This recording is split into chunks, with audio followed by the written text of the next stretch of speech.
I can't believe I'm going to utter these words in 2019, but the landscape of professional wrestling fucking changed last night at Double or Nothing. Welcome to a brand new episode of the Sunday Night Slam here on TBK Magazine and TBKRadio.com and anywhere else you enjoy podcasts, as well as YouTube, because you can now check out our show on YouTube. Joining me on today's show is my partner on this show and in life. And I'm tagging you in for at least right now. Joining me today is Ashley. What if I fall off and don't take the tag? What happens then? You have a 10 count to get back in the ring. We can double team for a 10 count at least. Meh. All right, let's talk about this. Last night, and look, I think the big story of the week is last night. Like, you could have gave me any other story of the week because we did a show on Wednesday night and we talked about the 24/7 championship being introduced on Monday. That's the other big story. But my God, that's what, by the way, that championship did not make it through StarCast weekend without getting destroyed by a lot of people. It did not. The big story is what went on at Double or Nothing. And I think we have to touch a little bit on what happened at StarCast to get to this point because Cody and the Bucks had their panel. I know you hadn't seen that one yet. I had not. But it is worth a watch, and I will watch it again if you want to. Their stories are great. Cody kind of makes fun of Bayley and says that they have a better version of Bayley and Kylie Ray. Aww. Yeah.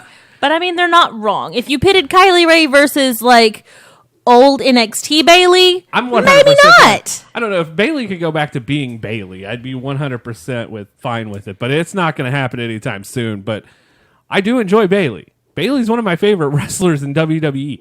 But I will say this: I enjoyed the shit out of Kylie Ray last night, and we will talk about her in a minute. And then also the Bucks and Cody talked about the 24/7 championship and made fun of that. Told some stories about how AEW came about. It's a pretty good watch. If you haven't ordered the StarCast event stuff, you should, because my God, things I didn't expect to enjoy. Have been I've great, enjoyed. honestly. Like the Taz show with MJF. Was really good. MJF showing the tattoo of Create a Pro. Like that caught me off guard. I was standing in the kitchen like, what?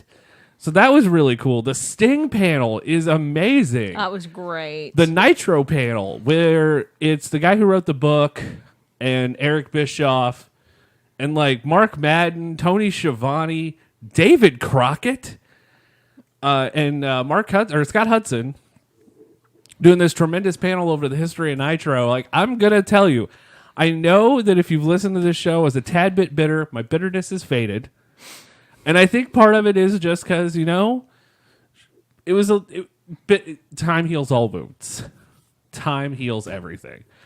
It's been almost enough time. Yeah, no, but there's been some great panels at this StarCast, and I can't wait to watch the ones from yesterday and today because we haven't had that opportunity yet. No, we watched, I think one from yesterday? Yesterday. No, we watched the ones from Friday yesterday. Did we not? Yeah. Oh, we only watched Friday? I thought we watched more than that. No, we've only watched Friday's panels. That was all Friday's panels. Crap. I felt like we had watched more than that. We're a little behind. It's okay. We're going to catch up on that this week. Okay, Arn Anderson's panel, too. By the way, I cannot wait. I know Arn, if you haven't seen Arn Anderson's panel, that dude, I could listen to him talk all day. He's a great storyteller. And he is getting a podcast with Conrad, and I think that'll be great. Because I don't know if Something to Wrestle is going to continue or not. I don't think it is. I know they're doing their last live episode today. Yeah. I don't know if they're going to continue recording because Bruce is now with WWE. I feel like he probably will not be allowed to continue recording that. Week. Yeah, because Conrad is listed on the AEW talent website as an announcer. We talked about this last week. And after last night, there's no way in hell. By the way, Undertaker liked AEW's post on Instagram. So there's that. Let's talk about it. I guess let's just dive in. If you haven't checked out StarCast, buy the events. We'll talk more about that next week because we can break down some more of the panels and such. Because there's so much to go over. But there's a ton. This episode is for last night. Yes. It all started with a bet. It ended up selling out the Sears Center in 29 minutes and 36 seconds. A revolution had begun. Tony Khan got involved. And we became all elite. The two huge press conferences. They shot off fireworks in Jacksonville right across the street from the SmackDown taping. Which is the best thing ever. Okay, so I think you have to go back, and I think it's Big E that tweets it. Big E goes, where the hell are those fireworks coming from? I think it's Big E, honestly.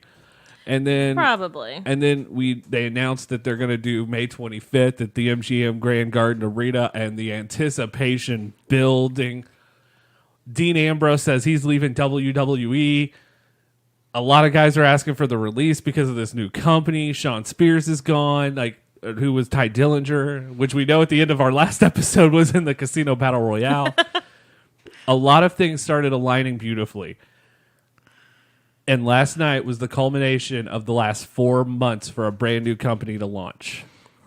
If the launch that we saw last night is how this company is going to proceed, it's going to be a fun ride. WWE needs to be concerned. I don't think they're going to go out of business. Let's just say that. No, it's not that I don't think they're monetary competition or anything like that, but I feel like they've got a great group behind them, and I feel like WWE might lose some fans over this just because if you have to pick a pay-per-view to watch, taking the network out of consideration, if you're going to spend money on a pay-per-view, which direction are you going to go with it? Something new or something you've seen constantly where you know there's not going to be a refresh.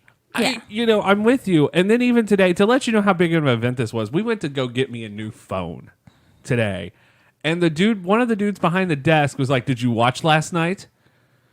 And that, I haven't experienced. Admittedly, you are wearing a Young Bucks shirt and an all-in hat. Okay, so in my defense, though, he didn't see the Young Bucks shirt. He saw the all-in hat. But I have to make this, though. The last time a person wearing a wrestling t-shirt or a hat or anything ever got talked to by another fan was the Attitude Era. That is the first time I can honestly say when I went to Warped, I think I either had the Kitty Omega shirt or it was this one. Yeah. And people were asking me, "Are you going to All In?" And it's like, I've never experienced this going to a WWE event. Like I could wear a WWE shirt and everybody would just be like, "Okay." But there is something special happening, and it's in the air. And last night, because I haven't been excited to watch a wrestling pay-per-view probably since All In, but before that, I couldn't tell you. No. I mean, you get excited for WrestleMania, but it's your average WrestleMania excitement. WrestleMania and the Rumble. And the Rumble, but you're excited because you love Rumble matches. And Rumble matches are a bunch of fun. No matter how shitty the product is, the Royal Rumble's still the fucking Royal Rumble. Like, you cannot take away how good a Royal Rumble is. Like, even the worst Rumble. Like, everybody still pretty fun. Shits on 1995 because it's only a minute each. But even during the worst time frames of 94, 95, 96, and 97, still a Rumble match. Still fucking fun. They might end badly and it might not be great throughout, but it's still a Rumble match and you still enjoy it. Well, the endings of those are all iconic. Brett and Luger going over the top rope, Shawn Michaels winning from number one, Shawn Michaels winning the back-to-back, and then Austin winning his first Rumble. Like, all the bad Rumbles have these iconic endings. So I'm fine with it. That was also a time period where the finished product was more important than how you got there. Ask that to Duke the Dumpster Drosy. All right. But I mean, so last night it starts, and I know we got pizza. We're doing the whole, I felt like I was 18 again. Like, it was awesome. So let's just jump into it. I want to talk first about the set because that's your first impression. Yes. No matter what, I thought their graphics were good, but their set reminded me a lot of the the old TNA sets. And it's not a bad knock because I love it. But then throughout the night, I realized why they're tunnels. They're poker chips. They look like poker chips. Like, it never dawned on me until halfway through the show. And I think it was during the women's six-woman tag match, which was great. And all of a sudden, it's just, you see the lights around. I was like, holy shit, it's a poker chip. All out of nowhere. And going, oh, well, that's, okay, well, I'm dumb. Good to know. We get introduced to Alex Marvez and Excalibur. No Jim Ross for the pre-show, and I'm 100% fine with it. I feel like that's the way it should be. Jim Ross, I don't think is going to be on their weekly commentary. Oh, he might be, but I don't know. I mean, he's thoroughly enjoying himself, apparently. Jim Ross, but we're going to talk about commentary. I think we save our conversation for how we feel about the overall product of last night to the end. Okay. Because there are things about Double or Nothing that we could discuss, but I don't know how to fit them into match conversations just yet. That's fine. And that is one of them. I thought the look was good. The look is good. It felt like it felt like a big deal. We're All In. Even when you watch All In, it still kind of felt indie. Just a little bit. This was definitely they had a much better production than Ring of production. Oh, look, they had a much better production than Ring of Honor and TNA has after the last two. It's crazy to think about because TNA had a great production company for a little bit, and even this was like, oh. No, this is for better. real. This looked better than New Japan. And I think New Japan might be number 2 to WWE in production. This is really good, and they had an amazing production crew through the night. At the beginning, they fucked up a lot. Like, during the pre-show, they boned it. But they got better. And I think a lot of people has to realize this is the first show for this company. Like, you can't just expect... It's going to take a minute. Look... I can tell you can go back and watch TNA in the middle of like the mid 2000s, like 2006, 2007, 2008, like when they're on fire, and they would miss shit all the damn time. and that was pre-taped. So last night was fine. I thought they did a great job with that. I mean, most of what I feel like they missed was during the Battle Royal, and you're gonna miss things. Yeah, okay, period. so let's start there. You cannot get 100% of the action on that. Sometimes what you think is going to be the big moment just is not the big moment, and it happens. I mean, it sounds shitty, but it happens. So let's start with the Casino Battle Royale. 5 men in the ring. Every 3 minutes, 5 men will enter. I knew 5 or 6 in the case of one of them, and I didn't like that. Okay, so this is my big gripe. One of my big gripes with the show. I thought it was cool that they tried something new.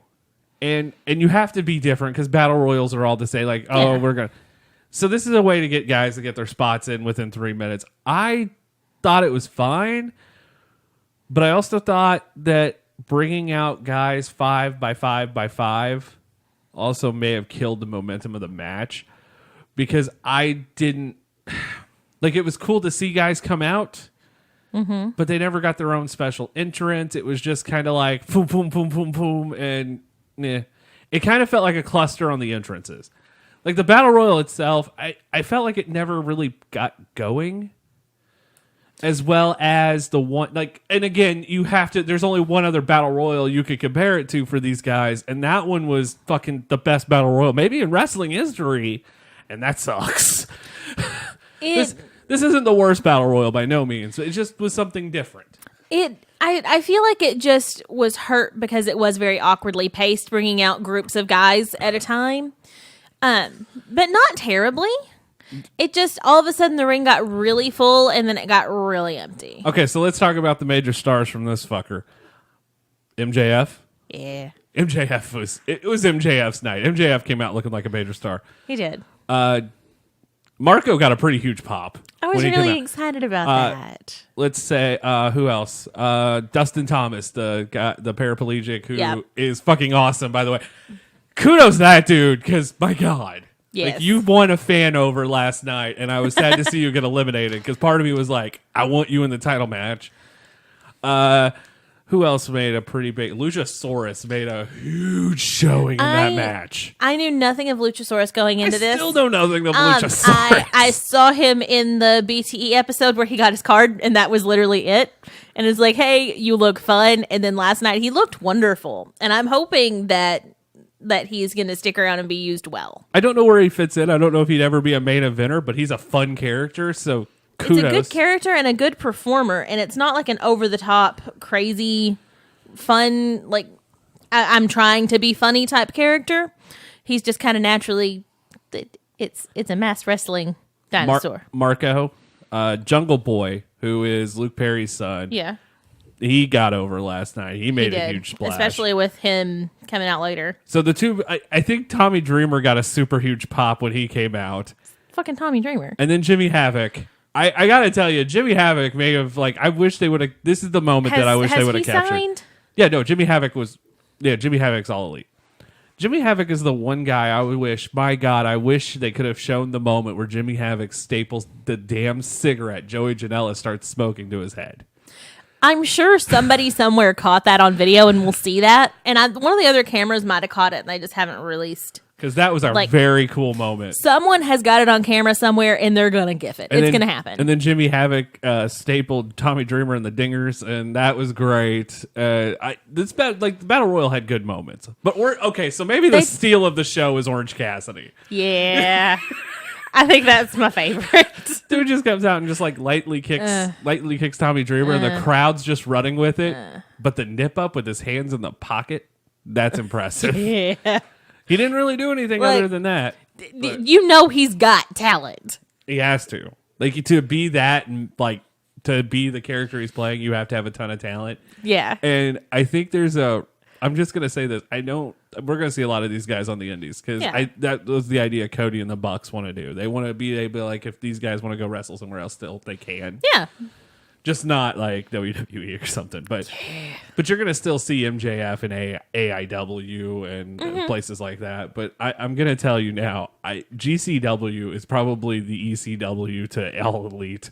Because, I will give you that. I have seen some great things come out of Game Changer. And they're gonna be in Nashville, and I'm still tempted because honestly, I'm not opposed to that. Joey Janela, Jungle Boy, I think Luchasaurus has wrestled in Game Changer. Orange Cassidy's GCW. Dustin Thomas is GCW. Marco that's how Marco got discovered by Cody, was Escape from New York or whatever it was. We're looking at something special happening with Game Changer. And I don't know if a lot of people have realized that or not. Well, they have a very wide array of stuff that they do. It's ECW. They have great matches and hardcore. And in this day and age, that's pretty awesome. Happen. That doesn't happen much. That doesn't happen. So I would like to see them hang around as not... I mean, they're not on the level to be direct competition. And I don't think they want to be. I think they kind of enjoy being still a little too indie for some people. Right. If that makes sense. Like, they're above your local... It's ECW. Yeah. It's above your local indie promotion, but they're still real... I'm 100% sure if they would try that Joey Janela could put 10 to 15,000 people in a venue for spring break. Probably. I'm about 99.9% sure that could happen. I don't know if they'll ever try it, but he could do it. Like, I think at this point, that's the guy. And Joey Janela is going to be a major star for AEW. Let's just call it what it is. Yes, he will. And I'm really excited about that. Like, last night, it dawns on me, and before Hangman comes out at number 21, like, it dawns on me, there are so many guys in this ring that is going to be the future of wrestling. It's insane. Yeah. And MJF come out later and cut that promo, and you're sitting there going, this guy's the best heel in wrestling. Like, it's the only thing going through my head. Like, he just got the asshole chant. Even got it in the Battle Royal. He got the asshole chant. The last time I heard the asshole chant was like to Stephanie McMahon in 2008. Like, it's been a while since a heel actually healed enough where you go, I hate that guy, but love him at the same time. For the right reasons. Yes. Let's qualify that. Hangman Page comes. Yeah, no, it's not. Hangman Page is number 21. The final four are MJF, Luchasaurus, Page, and Jimmy Havoc, and that makes sense to me. I thought it was going to be Janela, and then Janela goes through the damn table. Those are some epic freaking tables. Yeah, those are New Japan. It's like American table had sex with a New Japan table and birthed this table. It had a metal rim. Yeah. Like that or frame, I guess. I was just like, it wasn't expecting that much metal on a table, and that thing held up. It did. And then finally, Hangman eliminates MJF to win. I thought it was a good opener. It was a really good opener. I just don't think it's the best concept. Well, I also think they probably shuffled what was supposed to happen because the Hangman Pac match didn't happen. And they did a great job on making that work out last night, I thought. They did.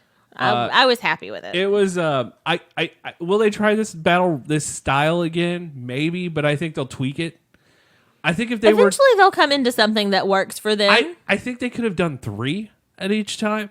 Like, that's a lot of intervals of 7, and that you would have had 7 intervals instead of like 4. Yeah. But I think if 3 people were to come out at a time, it would be a lot easier to understand than 5. Yeah. Although I will say that commentary did a great job trying to keep up with everybody and tell you who was coming. Yeah, and I mean, the commentary job through the pre-show was to just be like, look, we're getting ready to go on pay-per-view, buy us.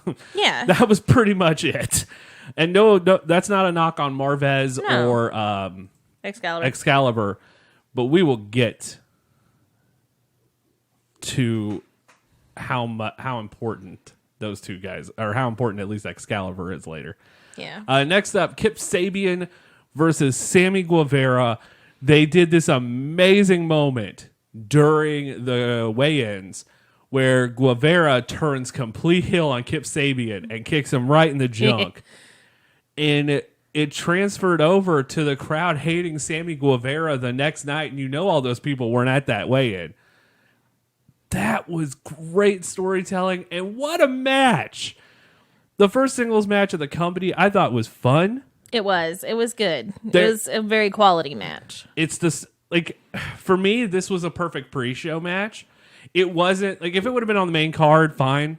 It reminded me a lot of Matt Cross and MJF from All In. Yeah. Where you have two guys that, one is really known in the wrestling community, the other one's really coming up. Mm-hmm. Kip Sabian's from the UK, I believe, and if I get that wrong, I'll get a lot of hate mail. I feel like he is. But he's one of those guys I knew nothing of before this.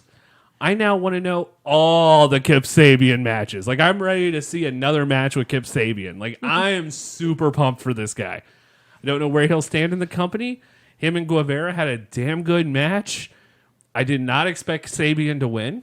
Yeah, that's a little surprising. Guevara missed a move and then hits it, and then Sabian scores and gets the pin. It was good.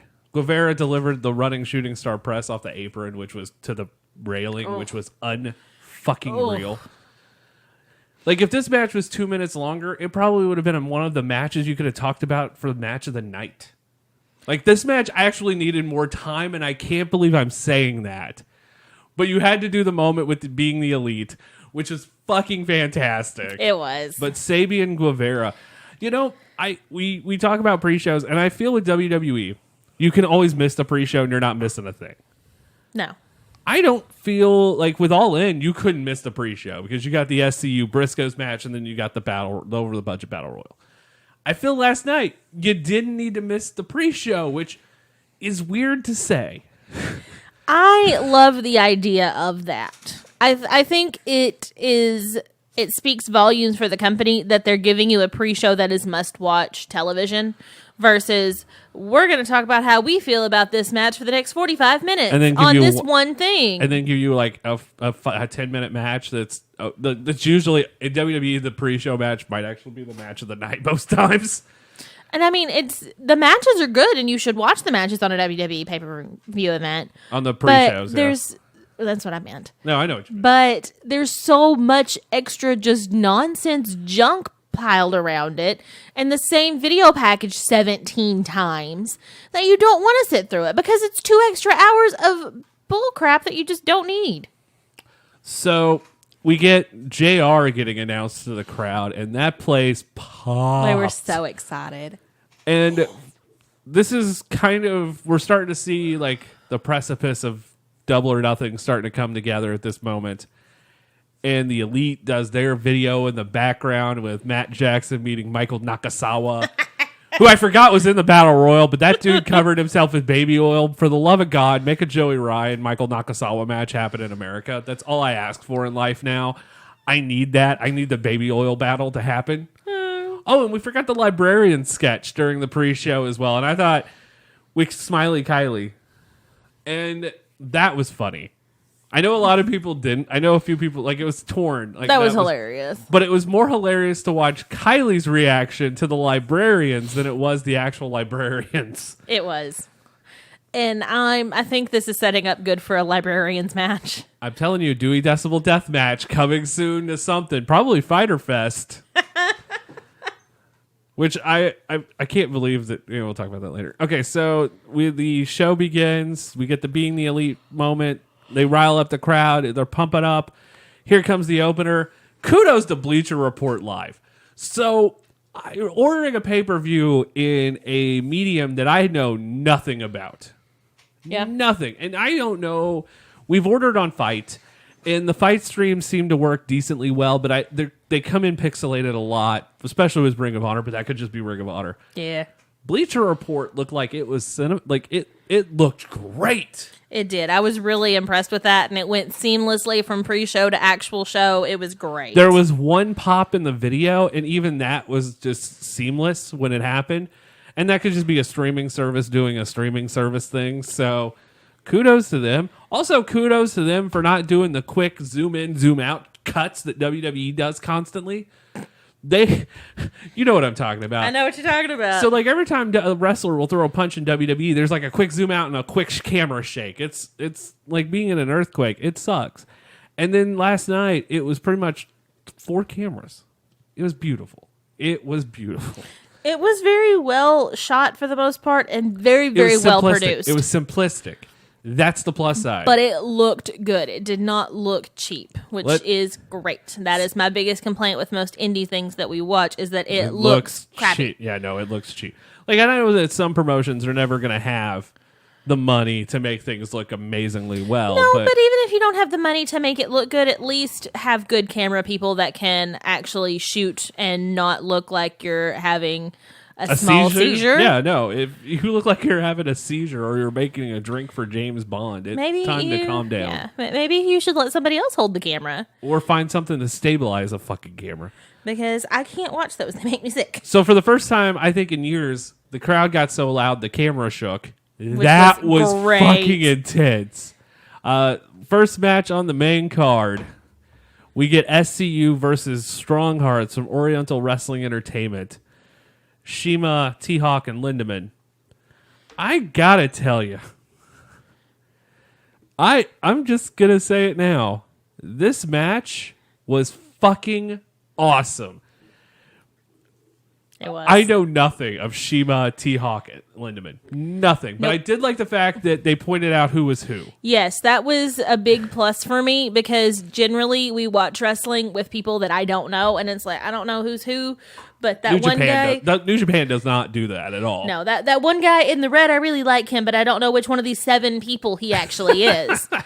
Well, you get that with New Japan. Like, they throw this random tag match together that you don't know any of these folks. And it's like, well, I wish I knew more about this person. I might want to look them up. So you have to set the bar high. And I think you can't count the pre-show because that's your way to get people to order the show.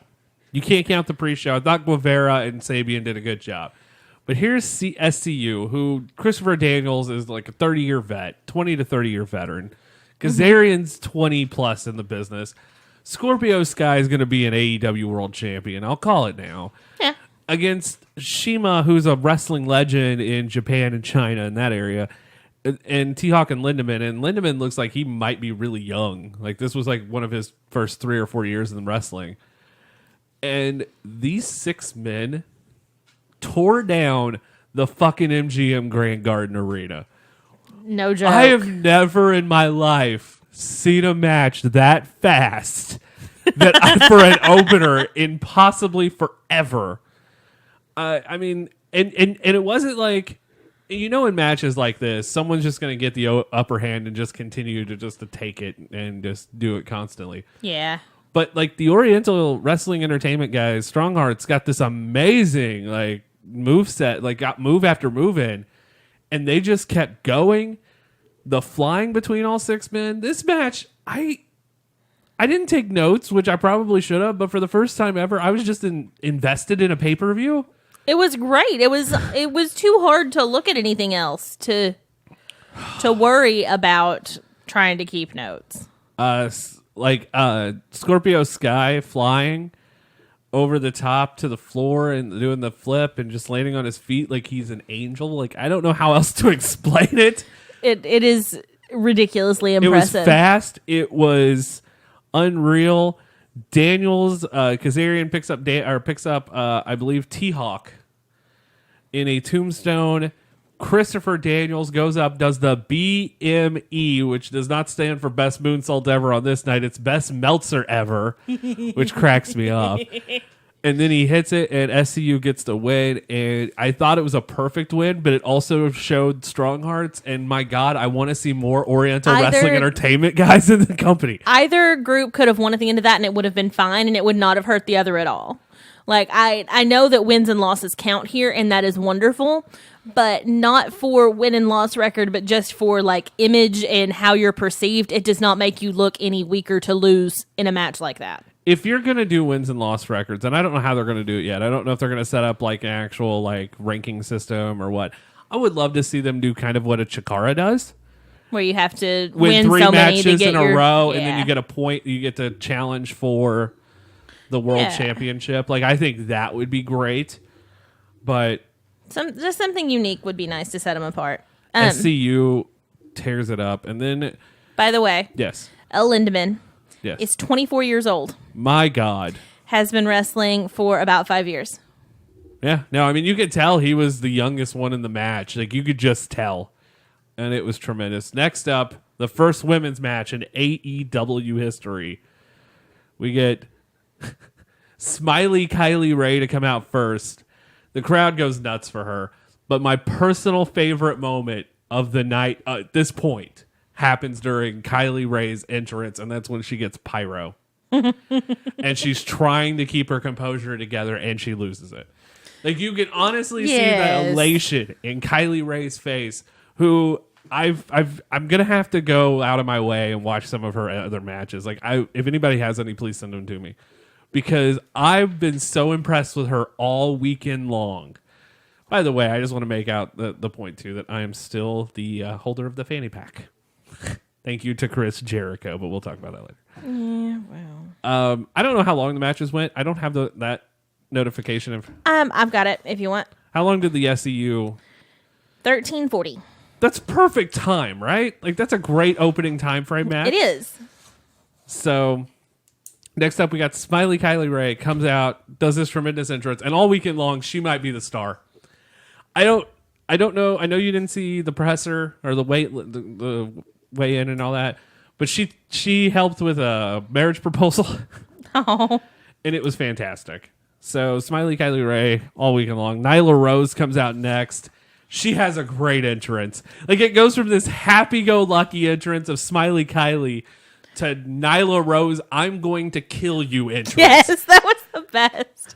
And like, these are two very different people. Oh, yeah, it's like you just watched a Disney animated movie and now you're watching Die Hard with a Vengeance. Like, there's no in between.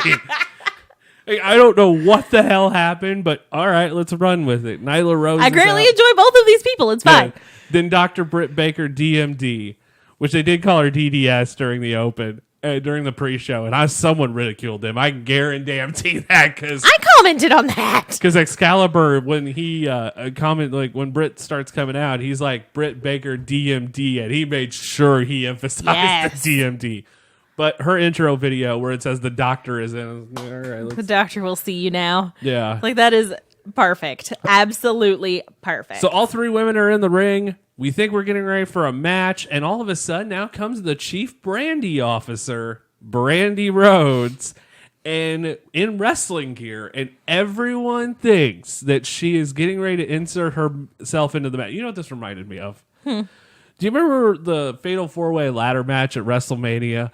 When the New Day came out, when like there was 3 teams in the ring, and the New Day came out in their wrestling gear when they were hosting, and everybody thought they were going to take that. There was going to be another team in this match. And then out came the Hardys. Yeah, this is the female equivalent of that, because not only did we were expecting somebody, you know, because you were, we thought it was gonna be Brandy, and Brandy's like, I want this match. I told you this match could be good, but I want this match to be awesome.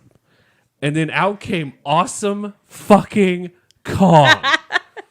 So I know you know who she is because we saw her at StarCast last time, and she's a delight. She is. But this is for TNA in their women's division. It didn't start till 2006. Okay. So TNA's been around 4 years before they actually got a women's division. And it, honest to God, one of the pillars and cornerstones of that women's division was Gail Kim and Awesome Kong. And there was just these tremendous matches between the two. Like, you could watch those two wrestle all day long. I would believe that. Awesome Kong then goes to WWE, and they fire her. Like, she had a good run. She was probably destined for great things. But they fired her because, one, of her mental health, and then 2, I think she got pregnant. So they were just dicks to her. She came back and did a small run at Impact. And of course now, if you watch Netflix's Glow, you know that she's on there. And then last night she returned to wrestling. And part of me is just super fucking excited for the notion that at some point in this match, we're going to get Nyla Rose and Awesome Kong in the ring at the same time. And you know what? It never fucking happened. They kept those two apart or on the floor the whole damn time. And I'm like, damn you. Because we never got to really see what Nyla can do. We never really got to see what Awesome Kong can do. They're holding it. Oh, yeah. No, they're holding it. They're not putting everything into this. And that is the best thing ever. I am so excited for what's going to happen. But we did get to see what Britt Baker and Kylie Ray can do. And they are fantastic. And I thought for half the match that Kylie Ray delivered a better super kick. And that was until Britt Baker super kicked her bow off her head. And I went, all right, I can't do this now. Before that happens, Awesome Kong gets speared by Nyla Rose into the steel steps, and the steps don't move. Like, that was scary. But got to see Britt Baker ends up winning with the twisting fisherman neckbreaker. Or German. I don't know. Delivered a brainbuster neckbreaker, win the match. I thought this was good. I thought this was really good. I thought this set the bar high for women's wrestling for AEW. And it was a good way. Like, I don't know if Awesome Kong's going to be in AEW for a long period of time. I don't know if this was a one-off. I don't know. I'd love to see her. It's not. I would love to see her actually be a part of this. I thought not getting to see what Nyla can do was a little disappointing for me. Because I love Nyla Rose, and I think she's going to be a major star. I can understand that, and I'm hoping to be able to see more soon. I think we're going to see it at Fyter Fest or Fight for the Fallen. But they are doing 2 women's matches already for Fight for the Fallen, so I don't know. Maybe Fyter Fest, maybe even later than that, and that's fine. Because they'll be I don't know. I think their next show after Fight for the Fallen is going to be All Out. So Brandy introduces. It was a great moment. Like, it was just a really cool match. Apparently, from what I've heard from friends that were at the show, fans were hugging when Awesome Kong came out. Like, it was just this really cool moment. Well, I mean, that is 100% unexpected.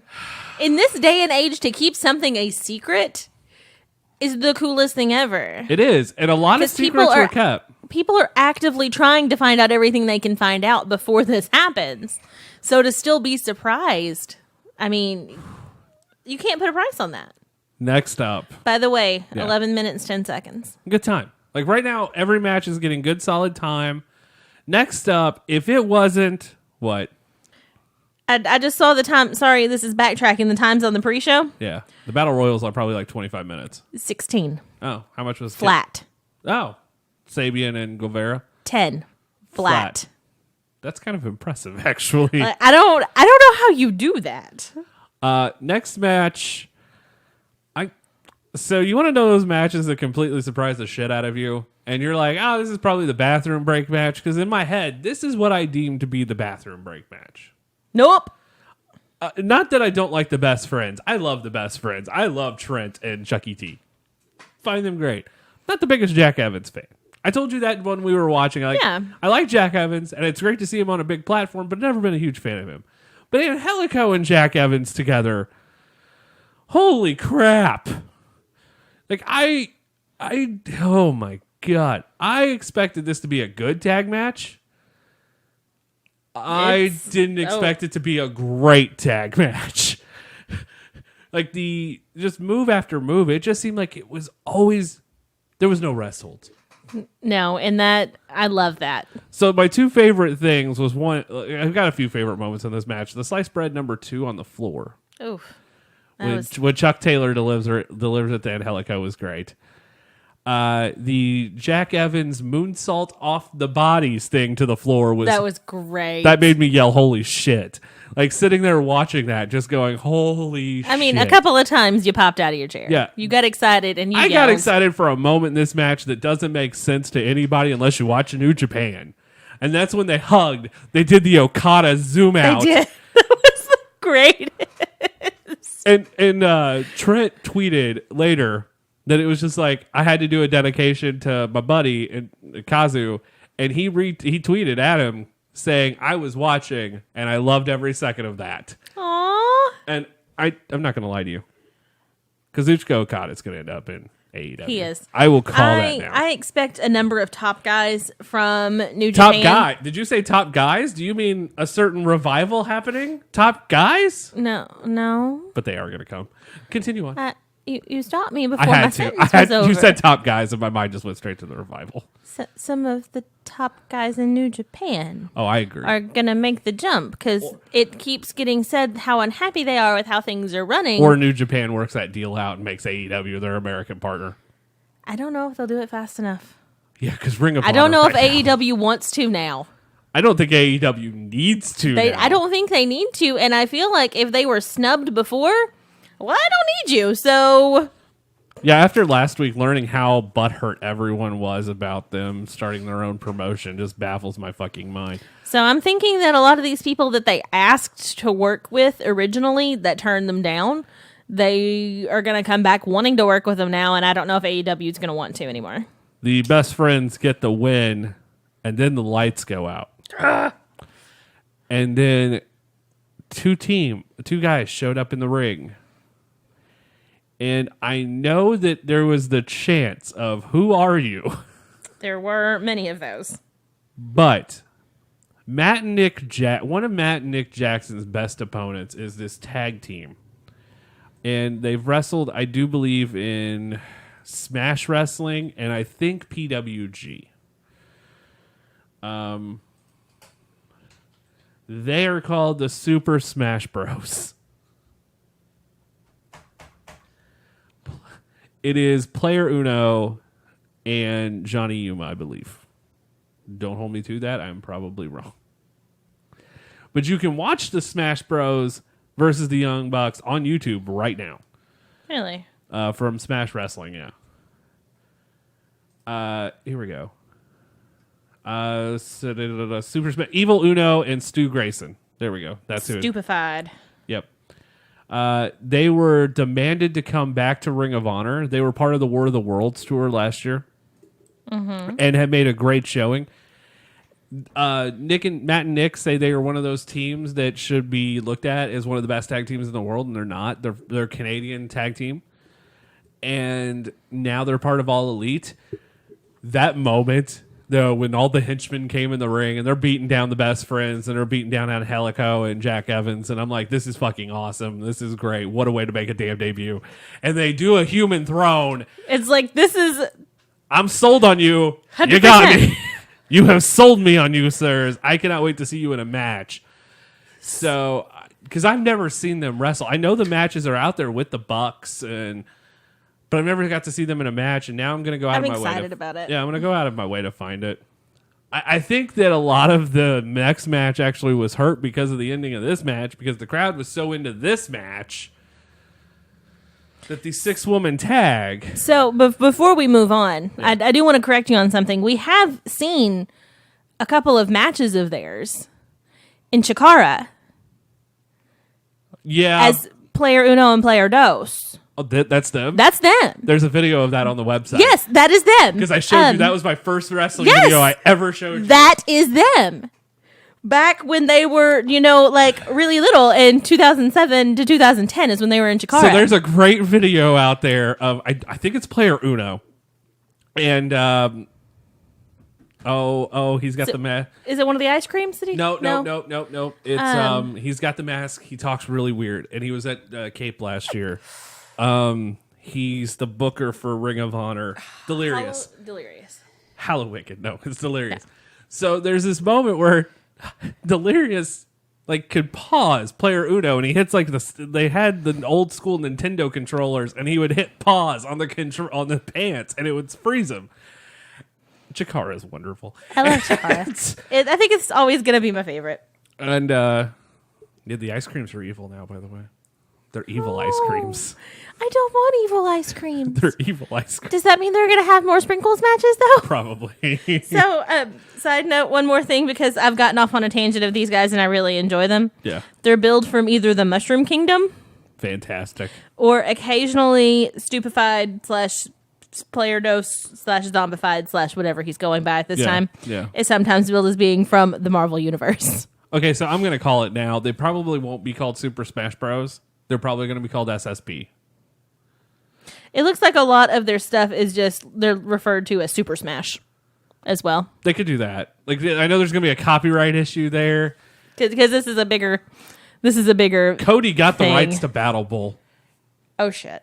That was news that broke this past week. Cody got the rights to Battle Bowl and one other WCW match. Oh, shit. And then got rights to a WCW pay-per-view. And I don't remember which one it was.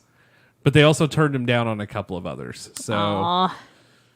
I was like, what? I mean, they're going to keep trying to copyright random stuff, I'm sure. Okay, so we get the 6 women tag match next. And I am going to say this without a shadow of a doubt. The entrances in this match were fucking amazing. Because one, I am now a fan of Yuka Sakazaki. Sakazaki. The girl who reminded, was just happy and young. I want to see her and Kylie Ray in a match. Okay. Sakazaki. There we go. I want to see her and Kylie Ray because I just feel like it'd be the happiest match in wrestling. Pretty much. The girl who came out dressed as Freddie Mercury, which I think is Emi Sakura. It is. She was great. Riho was adorable and can kick ass. And then the one girl comes out with a fucking kendo stick, Akura Shida. Yep. And I'm like, this is unbelievable. And they came in and just tore down the house with chants of this is wrestling. And I'm just sitting there watching with Aja Kong in the match and Ryo Mizunami. And I'm just like, what in the fuck is happening? So move after move, they do the spot with the whatever that trash can with Aja Kong, and then the kendo stick, which was great. That match was way better than I expected it to be, just because I knew nothing going into this. Like, we don't know these people, we don't know anything about what's going on with them. All we know is Emi Sakura trained everybody in the ring but Aja Kong, and that's it. And I'm like, that's really cool. Well, you've got people like they were talking about it last night, and we looked it up some just to get some info on it. Riho has been wrestling since she was like 7 years old. And part of me thought it was the girl that Kenny wrestled because I was like, is this the same? It was not. We did look it up. Riho is Kenny Omega's preferred partner when wrestling intergender tag matches in Japan. Yeah. And I went, what? And I get it now. I get it. I can believe this, and I feel like she would be a really good tag partner to have. I can't wait to see more of the Japanese women's wrestling in America because they're going to tear down the house, especially with a lot of the American wrestlers who are now training and wrestling over there as well. Because we're still going to see Bea Priestley, who's huge in Stardom. We're going to see a couple of others. We know there's going to be other women's wrestlers show up. I'm really excited for how well this women's division is shaping up. It was a lot better than even I could expect. With who all they've got and who all is going to be working with them. I forgot to even mention this. Allie did commentary during the first women's match. She did. It was so good. And Allie looked amazing. And she did great on commentary, too. She did. But yeah, no, this match was like, okay, so we got to have a palate cleanser in between the tag match that debuted Super Smash and was fantastic that no one expected to be fantastic, and then the match that followed it. So how long was the Angelico Jack Evans for? 12:35. God, I felt like 40 minutes. 12:35. How long was the 6-woman tag? 13:10. There was a mistake happened by the ref, or by the bell ringer. And the ref looked like it was Girl Hebner, Aubrey Edwards, I think is her name. But she goes by Girl Hebner on Twitter. And she looked like she was about to kill the ring bell person. Like, it was... Yeah. Like, and that was the only botch. The really bad botch of the night, and the crowd chanted, "You fucked up" at the ring bell guy. I mean, don't ring the bell till the ref tells you to ring the bell. Like, she does the hand thing, and that's when you ring the bell. Don't decide to do it on your own. You don't know where this is going. So next up, and of course, the winners of that match are Hikura Shida, Ryo, and Ryo Mizunami, which I'm fine with. That was. I mean, I was not invested either way in who was going to win this match.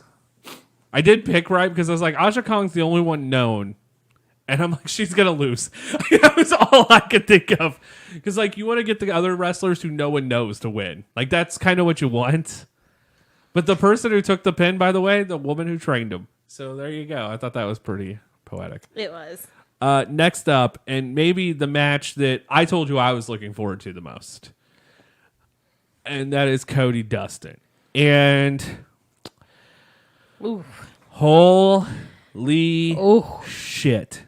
That was a match. So I'm going to go on the backstory real quick. Okay. So we have to go back to 2014. They're going to do Cody Dustin. And the idea was to do it at WrestleMania. And somebody said, and I don't know who it is, but I'm going to probably lean to either it was Kevin Dunn or Vince. Okay. Said that this was not a WrestleMania caliber match. But it is. So fast forward to 5 years later to 2019.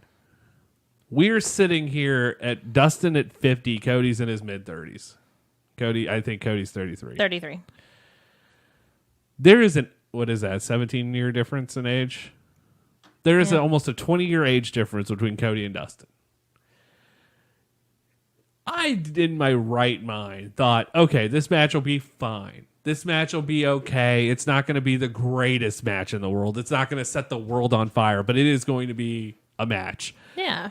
That was before that fucking promo by Cody Rhodes, where it's just like, I just want to kill the Attitude Era. And part of me is going, the best fucking promo of the year, because it is. I don't know if we can top it. Oh, there'll be a topping promo, and it's coming. Because someone doesn't have to worry about scripts anymore, and you watched some of his videos today. I did. So I don't know that you can get something better than that, though, with all of the story and all of the emotion behind it. And then Cody cut that promo, and then at the beginning of this match, Cody comes out dressed like in this like king outfit. But the entrance, like the thing, I don't know what to call it, the light fixture thing in the middle of the Double or Nothing, which was a lighting board itself. Yeah. Is down at the ramp, and Cody comes out, and that thing goes back up at the roof, and under it is a throne. Make no mistake about it, it's symbolic of something of Hunter. Go to WrestleMania 22 and look up Throne of Triple H, because that's exactly what that fucking thing looked like. Yeah. You're going to look it up, aren't you? I am. WrestleMania 22 Triple H entrance.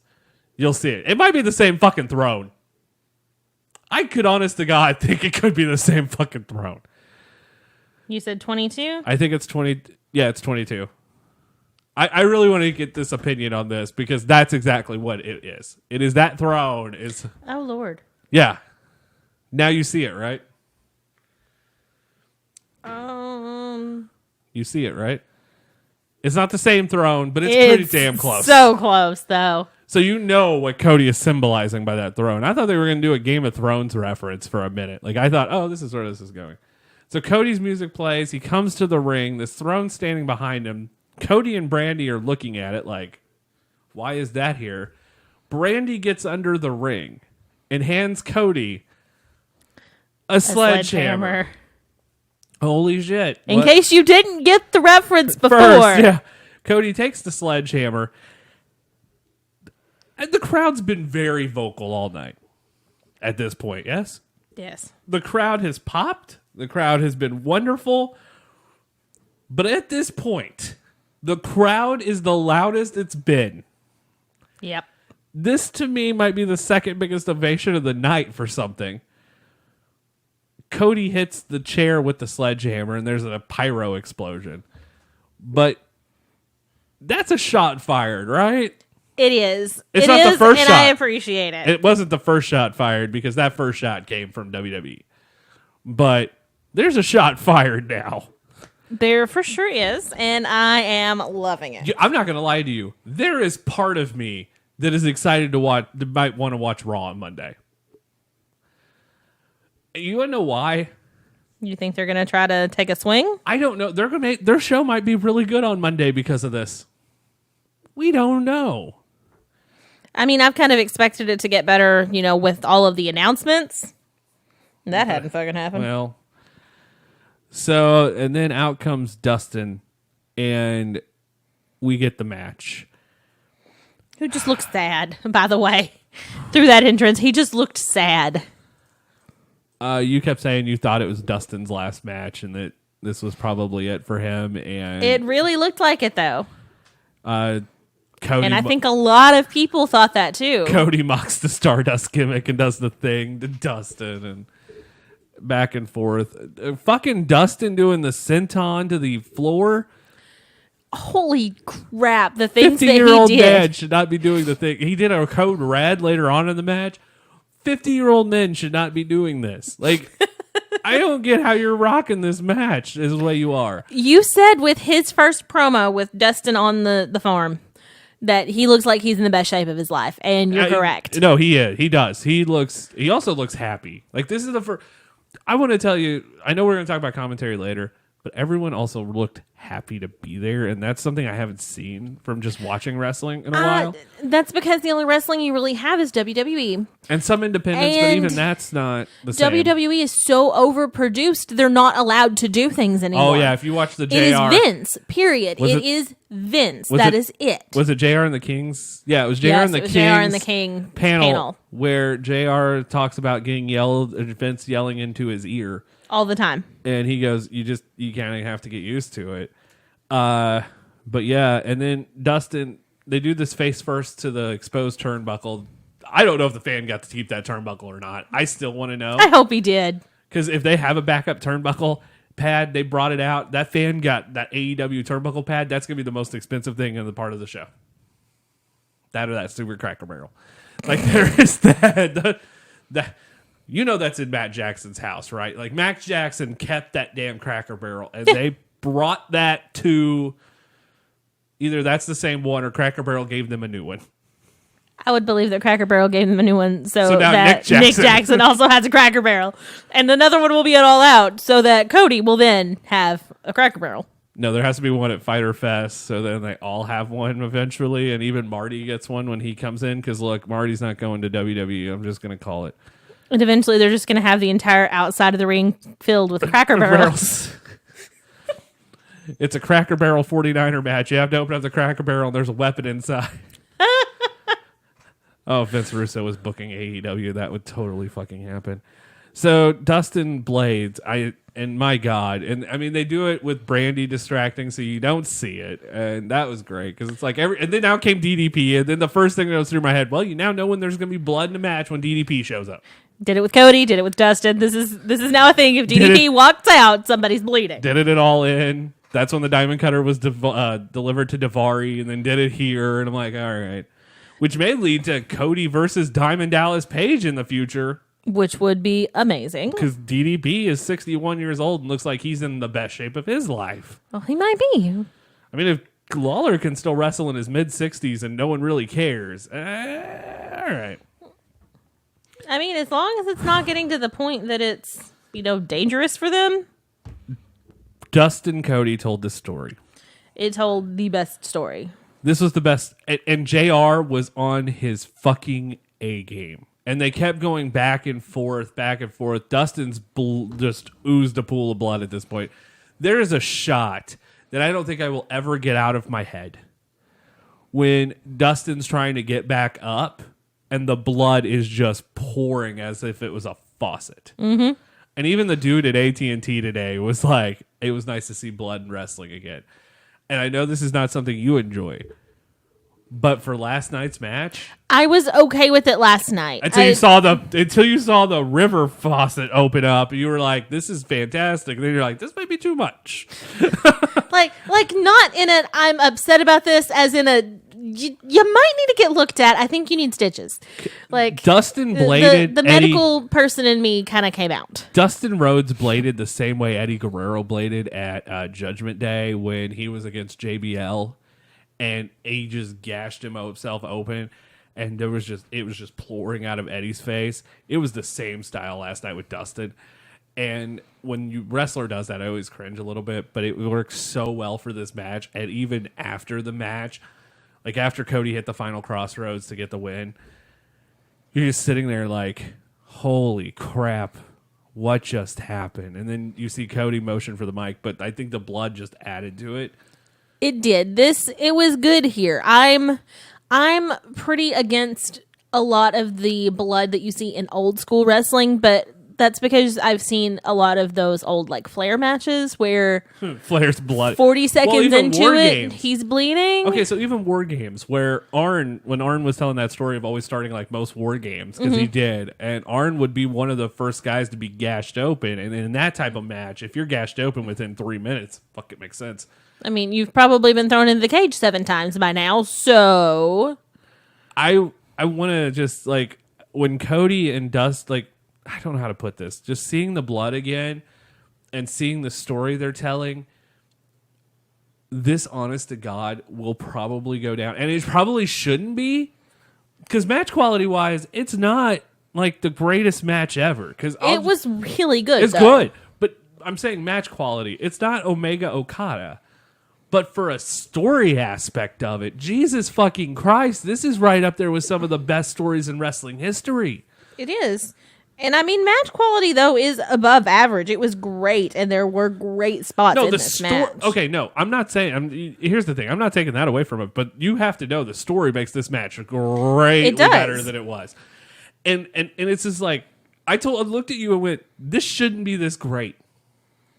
I'm not trying to knock it, but this should not have been that great. I'm glad that it was. Oh my God, I am too. And then Cody gets the win, and then afterwards asks for the mic and cuts this promo. Because you can see Dustin unlacing his boots. Like Cody goes to leave. Kudos to Earl Hebner for reffing, by the way. He was fantastic in this match. But Cody goes to leave. Dustin's unlacing his boots, and it looks like this is it. This looks like this is the last ride for Dustin Rhodes. And if it was, fuck it. Dustin, I don't know if there's a better way to go out. Cody comes back in and just goes, you don't get to retire here. You don't get that because I have to ask you for a favor. I fight for the fallen. I put my name on the line in a tag team match against the world's greatest tag team, the Young Bucks. And I don't need a partner. I don't need a friend. I need my older brother. I fucking started crying. I will not, like, I'm fine with admitting it because at this moment, there's probably, you could see it in the crowd's faces. I mean, there's, that was the thing. Not only did they tell this amazing story, and then you know Dusty's looking down going, that's my son's. You know it. There's sisters there. Dustin's daughter's there. Brandy's there. Pharaoh's probably there. I mean, there's... Pharaoh's clearly there. He was there in the beginning. There's all this amazing moments happening where, like, the entire family's there, and you know without a shadow of a doubt. Like, they even know... Like, there was a Dusty chant before the match started, and, like, you could see Dustin get really emotional, and you could see Cody almost start bawling at that moment. This, to me, was the most emotional thing I've seen in wrestling probably since not counting wrestlers' deaths. Let's take that out of the equation. Let's take looking at deaths out. Probably since Edge retired. Wow. Or Daniel Bryan's retirement. Because that got pretty emotional. But this was like the happy emotional. This was... I've never seen anything like this. It was good. I'll probably rewatch this show. I don't do that very often anymore, but I'll probably rewatch this show. Because I know that it's a day after and you can let that feeling sink in. Yeah. But there's still that emotional high you ride from watching it because it's like, what is the... Like, how do you feel about watching this show after that? But yeah... It's good. This is good. Cody Dustin, this might be the match of the year. I'll give you that. And there's been so many great matches, because there always is. Like, there's been all the great matches from takeovers, and it's going to be hard to... I didn't think anyone could top Gargano and Adam Cole. And yet, but damn. But here we are talking about Dustin Rhodes having the match of the year at age 50 because the story was so fucking good. It's kind of... Honestly, I said last year when we were going over matches of the year that Tommaso Ciampa and Johnny Gargano, to me, was better than Omega Okada, only because of the story. If you look at the in-ring, it's Omega Okada. You could argue that all day long. But story does dictate a lot. It does, and the story here I don't think is going to be topped this year. Unless this sets up them winning the first tag team championships, and if that happens, I'm fucking gonna lose my shit. So, but next up, they've got to clean out the pool of blood. Next up, we get the stand-up comic who did this amazing video interview for On the Road to Double or Nothing with everybody in AEW, the Lion Bucks, Cody, Tony Khan. It's a great video. I knew nothing of him before. He's been great doing all this, and I'm wondering if he's going to keep working with them. I want him to. Like, I loved his interview. Like, the 20-minute interview he does with Tony Khan great. On the All Elite Wrestling channel is something that I feel like you need to see because you'll be really appreciative of Tony Khan. Yes, it was great, and it gave you a really good insight into him kind of like as a person. And you don't get that. Because a lot of people went into this knowing nothing about him, really. And then he's like, oh, he's a wrestling fan. Because, Tony Khan really sweet and really down to earth. Are you talking about Tony Khan? Yeah. Yeah, Tony Khan... TK? TK. Yeah. MJF fucking is just awesome. So Tony Khan, apparently he was walking around StarCast and meeting people. Nice. And asking them what's their favorite part, and people didn't know who he was. Like, just going, hey, what's your favorite part of All Elite? What's something you want as a wrestling fan? Like, asking the fan stuff like that. And, you probably now know who he is. Like, if you don't know what he looks like now, you would do by now. Yeah. He is a much different wrestling owner than that we're used to seeing. And if you want to, like, I know Vince is Vince, but, the closest we probably ever got to what Tony Khan is Dixie Carter, and she was way off. So... Dixie cared, but Dixie didn't. Like, I think Dixie had the wrong people in her ears, where I don't think Tony Khan's going to have that issue. I don't think he is. I think that this is... Someone on Twitter last night said this is what would happen if ECW in the good years of TNA had a baby. Okay. And I go, I can't take that away from you because you're kind of partially right, but you're kind of partially wrong. I feel like this is a perfect storm for starting a wrestling promotion. That you have the guy who is seriously and personally invested with the money, and you've got all of these great wrestling minds trying to ride it, and you've got all of this great wrestling talent clamoring to be a part of it. I'm going to talk something at the end because I have a thought on that. Because I think I can tell you why TNA and Ring of Honor never got over a hump, and it hit me last night, and we'll talk about that at the end of this. Okay. Because next up, the comics out there, and he brings out someone to unveil the AEW World Championship, and it's Bret freaking Hart. What? I'm not entirely sure how that factors into all this, but okay. And the crowd chants holy shit because no one saw that coming. And brings out Hangman Page, who won the Battle Royal. And then out comes MJF. And MJF cuts maybe the greatest heel promo in wrestling history, where he goes, Bret, it's a fan, and just starts laughing. Like, this is Shawn Michaels level when they go back to Montreal for the first time, and Michaels starts playing the Bret Hart music during his promo and just bust up laughing. This is on the level of that.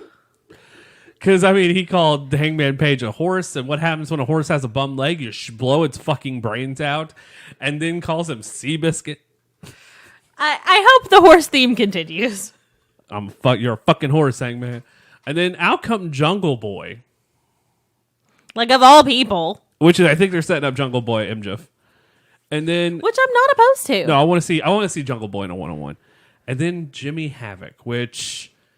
MJF has said some horrible things about Jimmy Havoc on being the elite. Oh. So there's a story there too. And then Hangman, and they beat up MJF, and that was great. And which is setting up probably Paige and MJF down the road.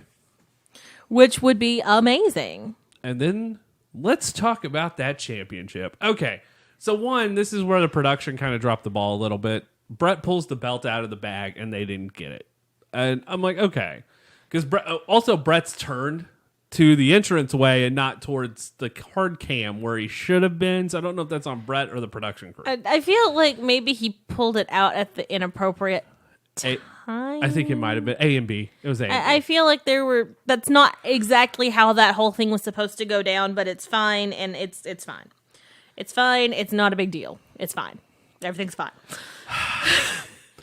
That championship is absolutely gorgeous. It does remind me a lot of the IWGP championship. Yeah. It's like, okay, so this is again a TNA reference, but you've seen the Impact Championship when it looked good. Yeah. This is a combination of IWGP and if Impact's World Championship was like, let's make a baby, and there it is. This belt's gorgeous. They called it a belt too, and I popped for that. Yeah. It's pretty good looking. The belt is another one of those things. I feel like they're taking the best parts of everything else and making it better. And it does have a nameplate. I did catch that in a photo. So I thought this was a really cool thing. It gave a crowd. It was a good wind down for the crowd after Cody Dustin. Yeah, you could not have put a match on immediately. For 2 shows in a row, Cody has fucking stole it. Because I feel like at All In, even though that there were better matches than Cody Aldis, there wasn't a better match. There wasn't a better story than Cody Aldis. I'll give you that. And Cody stole the show there. Last night at Double or Nothing, while there were better matches than Cody Dustin, there wasn't a better match. Overall. There wasn't a better match. Like, it's the weirdest shit I've ever seen. And we talked about this too. Like, if you can be good in the ring, and you can have charisma out the wazoo. But if you can talk and am able to put all three together, you don't have to be fucking Daniel Bryan in the ring. Like, you can be whoever. You don't have to be Kenny Omega in the ring. As long as you can put on a good match and you can talk, you're set for fucking life. I think JR said that too during his. He did. It was either JR or Taz. I thought it was either JR or Arn Anderson. It wasn't Taz. Those the new John Moxley t-shirts, by the way, fucking fantastic. They look like a band t-shirt. So next up, because you gotta dive the crowd down. I think the All Out promo airs in between this too. Yeah. Or it airs just a little bit earlier, but that Sears Center, I'm gonna tell you guys now, we're gonna try to go again because that was a hoot. I want to see AEW as a promotion and not just All In. Super excited. Next up, the AAA tag team title match, the Young Bucks versus the Lucha Bros. Lucha Bros come out with those awesome sick masks. Those were amazing. And then the Young Bucks come out dressed as Elvis. Could there not be a more Vegas-y thing? Nope. And kudos to Brandon Cutler's wife, who, if you haven't seen this week's episode or last week's episode of Being the Elite, and I can't wait. I hope to God there's an episode tomorrow. I don't know if there will be, though. They did after All In. They did one on Monday or Tuesday. Like, I think they did it Tuesday. Like, I want to see one episode. Like, take some time away after this. But you want to see one first? I want to see, just give us the Double or Nothing episode of Being the Elite, because Brandon Cutler getting his contract was one of the greatest moments in Being the Elite history. And then his wife does the Young Bucks' gear, and she killed it with that Elvis gear. I think you even said that to me too. Like, she killed it. She did. That was great. That was a lot of bedazzling. Nick, in the after match interview, Nick Jackson said that he had never been so sore after a match, but it's not because of the match. It's because they were running around all day, and he's never moved that much before a wrestling match. And Matt goes, we didn't get to rehearse the match or practice until the 11th hour, and the only thing going through our heads is this is going to be a fucking disaster. This was one of the best damn matches of the night. In ring quality, this might be the best match night of the night. It might be. Young Bucks and the Lucha Bros tore it up. It was great. I'm just happy. Ray Phoenix pretends the ropes are lava. I mean, there's no way to describe it. I mean, there is no better way to describe it. Chance of tag team wrestling going on in this one. I mean, the chops back and forth between Ray Phoenix and I believe Nick were just rough. They did the 450 dive. I mean, the brain bust, the El Generico spot where he brain busts him on the turnbuckle when Matt, I think, does it to Phoenix. Mm-hmm. And you're just like, what? What? And then El Generico tweeted, I think right before that happened. Yeah, you said there was a tweet. I think it was right before that match came on. Right before that match, he tweeted. Like, what, is there anything good going on in the world of wrestling tonight, guys? And then the next thing you know, here's Matt Jackson delivering the brainbuster spot. It's like, oh crap, this is probably a thing. I'm telling you now, and I know there are guys that will defect. Definitely, and I think he's one of them. It's going to be a lot of these mid to upper card guys that are just not getting used appropriately. Let's talk about that too after we're done, because there's a few guys that I just want to say on this. I will put money on that they're gone within 3 years, and they're in AEW, because there's only about 6 guys that would be I think there's about 6 guys. I'm not even going to say within 3 years. I say at the end of their contract. Well, some of them's contract ends up in 3 years. So that's why I'm going. That's why I'm not going to put a time frame on it. It's within after the end of their contract term. Nick and Matt end up winning with the Meltzer driver. And they retain the AAA tag team titles, which I said I feel like they're going to redo that match at Triple Mania, which is fine. That's what it should be. Matt and Nick are not going to hold the AAA tag team titles forever. No. I thought this was a great match.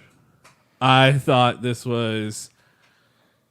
They told a good story together. They did. I want to see these two in the ring. I want to see SCU and the Lucha Bros. I want to see the Lucha Bros and the Best Friends. I want to see the Young Bucks and the Best Friends. I want to see the Young Bucks and SS. Like, the tag division in AEW is so strong now, and you know there's just going to be an influx of tag teams. Like, you know it's going to come. This is going to be the best tag team division, period. Like, I'm trying to think of any tag team right now that I would love to see out there, and damn it, I don't know if they're together or not, but I want to see Roscoe Eat Lisa in a huge position because I love those guys. So hopefully, I'm trying to think: are there any tag teams that out there that's like I want to be like? Because I'm thinking Chikara, I'm thinking because I don't really care about most of the Ring of Honor tag teams right now. It's because all of the good ones left. I would love to see the.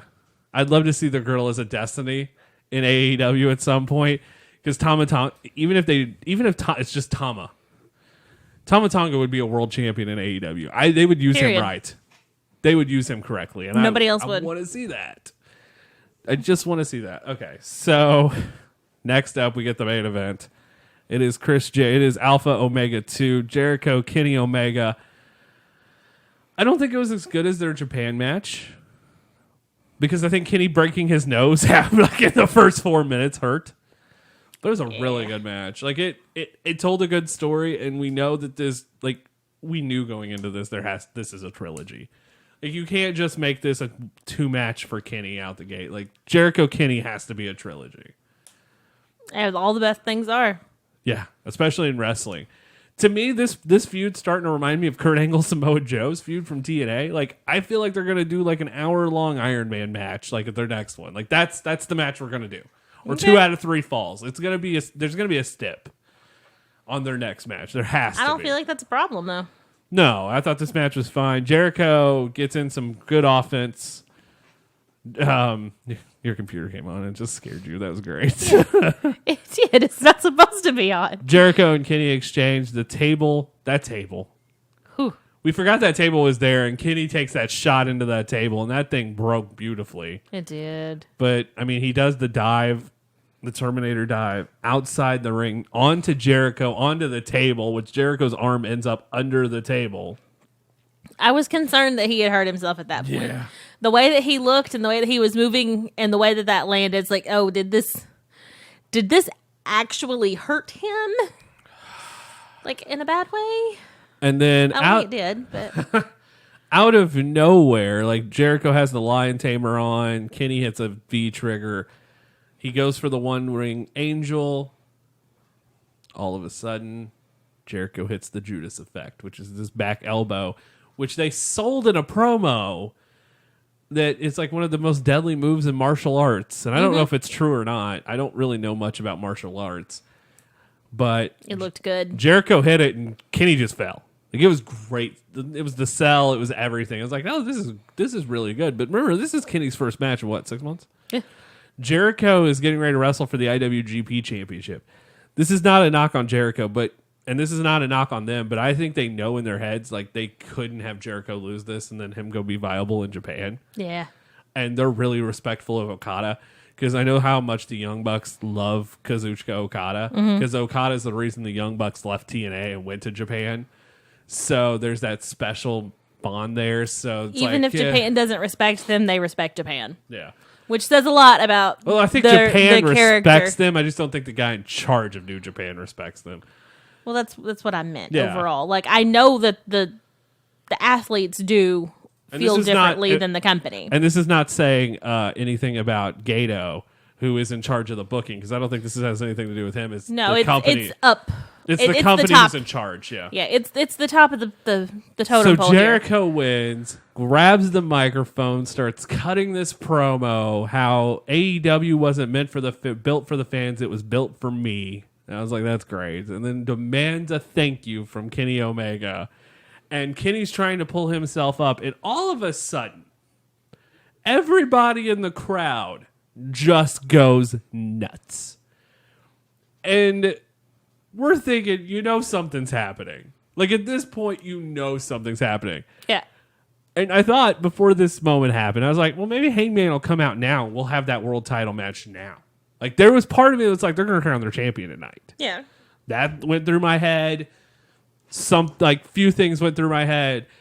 And so let's tell the backstory here. Jon Moxley makes his debut, the former Dean Ambrose. And just a few months ago, WWE makes this huge fucking deal out of Dean leaving. Gives them the network special. Gives them multiple documentaries. Apparently Dean told him that he'd be back. He's just going away to Hollywood for a little bit. Oh. They did a promo package for him. That video that aired on his Twitter was actually shot by a WWE person.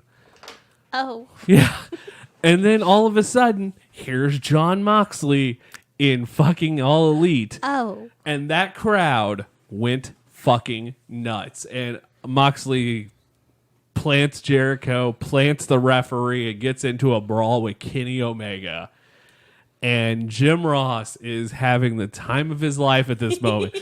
Where it's like, Jericho Omega. Because they stumble out to the ring. They're fighting through the crowd. They beat down a poker chip. They climb on top of the poker chips.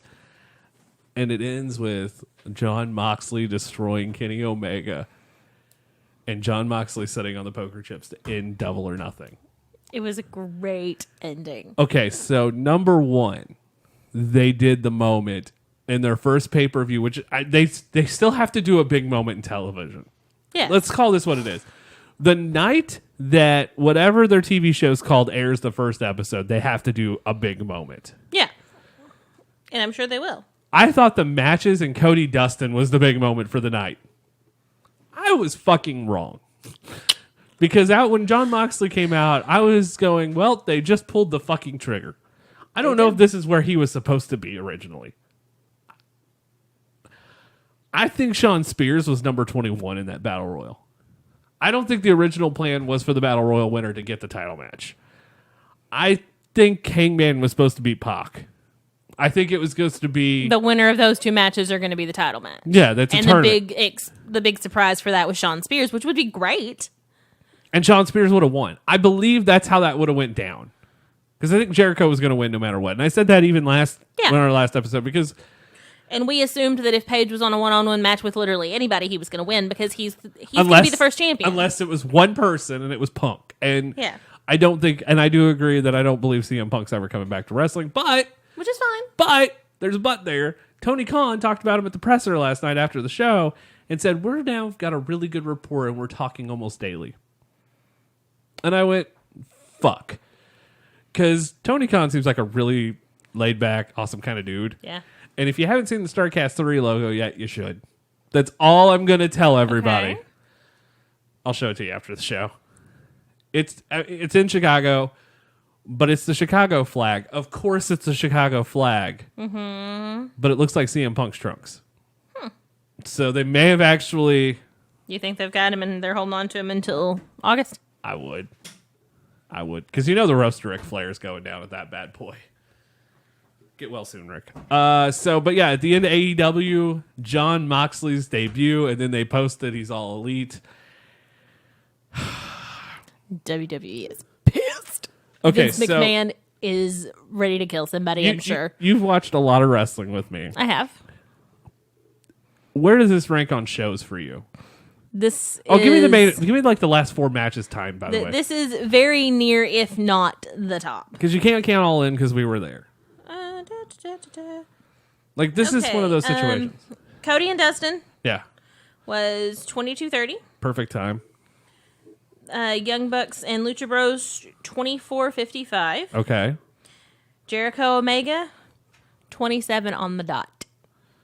So no match went over 30 minutes. No match went over 30 minutes. And they were off the air with 10 minutes left to go. So it was perfect. Like, this show was top to bottom perfect in that aspect. And even like the longest match is 27 minutes, and I don't feel like that's bad. Your 3 biggest matches were over 20 minutes long. And that's the way it should be. Your best matches should be 20 minutes. Your bottom of the card should be shorter no matter how it goes. The shortest match on this was the pre-show match with Kip Sabian and Sammy Guevara. And then it was the women's match at 11 minutes. You had 10, 11, 12, 13, 13. 22, 24, 27. I'm fine with that. I mean, I don't think this is bad. I'm not opposed to super long matches if it's called for. Not every story has to be told in this epic 45-minute match. It just doesn't. Like, look at the Young Bucks match and look at the Best Friends match. Those were super, super fast-paced. They could not have kept up that pace for 45 minutes. I don't know if I've seen a Young Bucks match go over 30. I don't know if I have, and if I have, I just don't remember. I don't know that either of those tag team matches could have kept up that pace for that long, because it is tough. It is super, super tough. And I would rather see a shorter, great match than a longer match that's got some awkward rest holds and everybody's laying on the floor for 9 count. Like, I don't need that. So there is one rule change in AEW during tag matches that your partner can come in for a 10 count instead of a 5 count, and I appreciated that rule change. So let's talk about the nuances of... And they tried so hard to get him to say that match change. JR kept throwing it to him. He just kept it not wasn't Marvez catching it. there. It was Excalibur, because Excalibur was like, I'm going on a completely different route. He just kept not catching. Tell him about the thing. Tell him about the thing. So let's talk about the refs, because before we get to... So we're gonna break down 3 different pieces. Okay. One, by the way, I want to point out that I do believe Jon Moxley coming through the crowd in a jean jacket with fucking logo on it is just a slight nod to 1996 and Scott Hall. Yeah. Just a slight. I want to see the side by side comparison of this, because I think it is. We might need to do that. We've got the dual screen capacity out there right now. So yeah, fast forward, like re-pull up, double or nothing, and just watch those 2 moments happen side by side. I thought it was because the crowd reacted the same way, so I'm pretty happy about that. Okay, so let's talk refs. I thought the refs were fantastic. They did a great job all night long. They did. They made the show flow. It felt like a real sporting event, and I enjoyed that. There was no stupid ref bump, and I know eventually those will come. Like, I know one of those will happen. I thought it might happen in Cody Dustin. I really did, but it didn't. It would have made sense. That's the only match. It was like if Cody Dustin. Yeah, I was gonna say if Cody Dustin got the Dusty finish, I'm okay with that. But outside that, like, that was the only match I was worried about it happening in, and it didn't. And then Jon Moxley took out the ref at the very end, but that's appropriate as well. That poor guy from Ring of Honor. He got his main event though. He got a really good main event too. So he during Young Bucks and Cody's panel about AEW, one of the things they talked about was the guy who, and I'll look up his name right now. When they were given the refs, they made the head ref the guy from Ring of Honor. Mm-hmm. And he's a really good referee. And it's not Todd Sinclair, it's the other guy. Not Todd? Not Todd. Paul Turner. I thought Paul Turner did a great job. He's the head ref, and when they were talking about this, they were like, they gave Paul Turner the capacity to put wherever wrestler they want to go. Like, whatever ref, like, he got to put the refs where they should go in each match. And I thought the reffing aspect was great this night. It was. I wanted to see Bryce in another match, but I figured Bryce would have been Hangman Pac's ref, so I'm 100% fine with that. Bryce Remsburg is the best ref in wrestling. I have said this since day one, and he was fantastic in that tag match. I greatly enjoy him. I did really enjoy Aubrey Edwards. Yes. I thought Rick Knox was amazing in the matches he did. I thought the ref staff was something to behold and something to consider, because that's something that I think a lot of fans overlook. And a bad ref can hurt a lot. Oh God, yes. But that was a really good moment. I thought the refs did fine. Let's talk about the. I guess we got to talk about the elephant in the room. Okay. One of the worst things about the night was not. Let's talk about the commentary. Okay. Do we start from the bottom and work our way up, or do we start from the top and work our way down? It doesn't matter. Just go. I thought JR was rejuvenated. I thought JR, like at the start of the show, JR was kind of having some issues, but JR hasn't been in a high-profile match in a long time. Yeah. So it was like, JR needs to get his feet back under him. That's fine. Well, he'll take a little bit. And most of the wrestling that night's not what JR's used to. JR's used to telling a story. Because, I mean, because JR used to just do wrestling moves. And I can tell you that now. JR's WCW run is fucking underrated. But I think JR, when he had a partner, is really underrated. JR never really had a partner outside Bob Caudle. I thought JR and Tony were okay, but they were never great together. I thought JR and Jesse Ventura were okay, but they were never great together.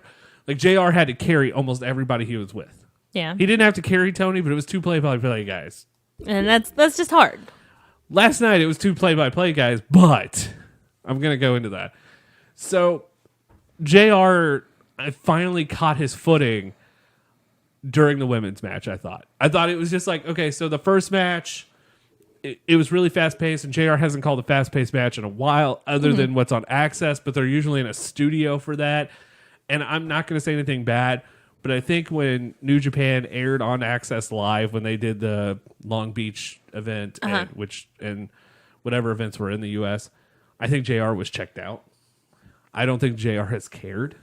No, and I think that he's come back around and is really enjoying himself right now. Well, and it seemed like he just enjoyed himself. Like, for the first time, and I think All In Weekend might have been the start of this. And like seeing his panel with Jerry Lawler, like he was happy. He just looks I haven't watched happy. the Remembering Owen panel, and I know he was part of that too, and I think Yeah. I will, because Davey Boy's kid's on it, and I want to see him in the U.S. again. I forgot about Brian Pillman Jr. being in the Battle Royal too, by the way. But who looked like Ricky Morton. That's an interesting hair choice. So I thought JR, by the end of the night, JR was JR again. Like, or just right below JR in Attitude Era. Like, JR was on fire. We haven't seen that in a lot of years, No. to be honest. I will say this, though. The star of the fucking night on commentary was Excalibur. We knew Excalibur was good. He was great. Excalibur was Mauro Ranallo on steroids. I don't know how else to say it, because he's calling moves the exact terminology of not just US style, but Lucha Libre, Japan, and everywhere else in the world that has wrestling, the UK. Like, he was calling the move right down to it. Which is the best. And he had so much of him and JR together. And I told you this last night, and I know a lot of people did not like a lot. It wasn't a lot of people, but I know there's a slight majority going, JR doesn't have any more, and that Excalibur was too much. And I go, you know what? You're wrong. But I'm not, because we have to talk about that too. But I think JR and Excalibur are the perfect 1-2 punch. I want to just see them together. And this is no knock on Alex Marvez at all. That was his first show. That was his first show. He has a long way to go. It's kind of He hard. has a lot to live up to in the two people that he is on the commentary I think part of the team reason with. JR got hired was because he wasn't catching on quickly. Because I know Cody, they did matches and they brought in matches, and it's kind of it's different to call a recorded match than it is to sit and watch a match and call it live to doing that back. Alex Marvez last night, though, when he chimed in, he had like some knowledge, and I thought, okay, if this is how we're going to use Alex Marvez, we're going to take a trip back to WCW. I think Alex Marvez is trying to fit that Mike Tenay role, where Mike Tenay knew everything about everybody. If you're going to go that route, just bring in Mike Tenay. because I think Alex Barbez was great host of the Cody Bucks panel. He was asking them thoughtful questions and everything. And I went, okay, so you're on commentary, but you have no emotion. None. Every time you saw him, he looked super happy. I think he was trying to force himself to be more professional. And here's Excalibur and going, it might have hurt him. It was a 3-yard fly credenza. Like, it was great. Like, I feel like it might have hurt him trying to be professional. And this might change. But we don't know what he's going to be like at Fyter Fest. He was trying really hard to get some information interjected and in when there. he did, they did work together well. It was well. good info, but I feel like he was trying so hard to hit his bullet points. I need to say this. I need to say this. I've got this planned. I need to say this. And JR was trying. He could have been nervous and not wanting to say anything either, because JR was trying to incorporate him occasionally into the conversation. And it just was not working. He was not catching on. And JR would just immediately turn to Excalibur, and here's Excalibur, who's just, honest to God, maybe the best wrestling announcer I've heard in a long time. And I think if the team gels, they're going to be fucking great. I think if you just did JR and Excalibur, they'd be fucking great. So that's kind of how I feel about the commentary. It's going to take a little bit to get them together. This was their first show together. Together. And here's the plus side. At least it wasn't TV. At least the first time working together was not television show. Like, not the weekly episodic show like Working Impact was. So kudos to them. Because I know, here's the thing. Don West sucked. When Don West first came into wrestling, and I love Don West. And I think Don West is probably one of the best underrated announcers of all time. You've heard the dude. Yeah. You know the dude's over the top. I do. So have him calling like an AJ Styles. We saw him. Yeah, have him calling an AJ Styles match. He's fucking over the top crazy. The dude's fantastic. That being said, it took him a while to get into that role too. But TNA also tried the 3-man booth, and guess what didn't work? The 3-man booth. I don't like the 3-man booth, and I've made that abundantly clear numerous times. I think commentary should be 2 men. Or a man and it should be 2 people. 2 people. 2 people. We're not sexist here. I don't think I get why, but WCW was one of the only few companies to make the 3-person booth work. And that's when they had Bobby Heenan, Tony Schiavone, and Mike Tenay, because Tenay would do what Alex Barbez was trying to do. And I think that's what they're trying to do with him. I don't know if it's going to work, though. It will over time.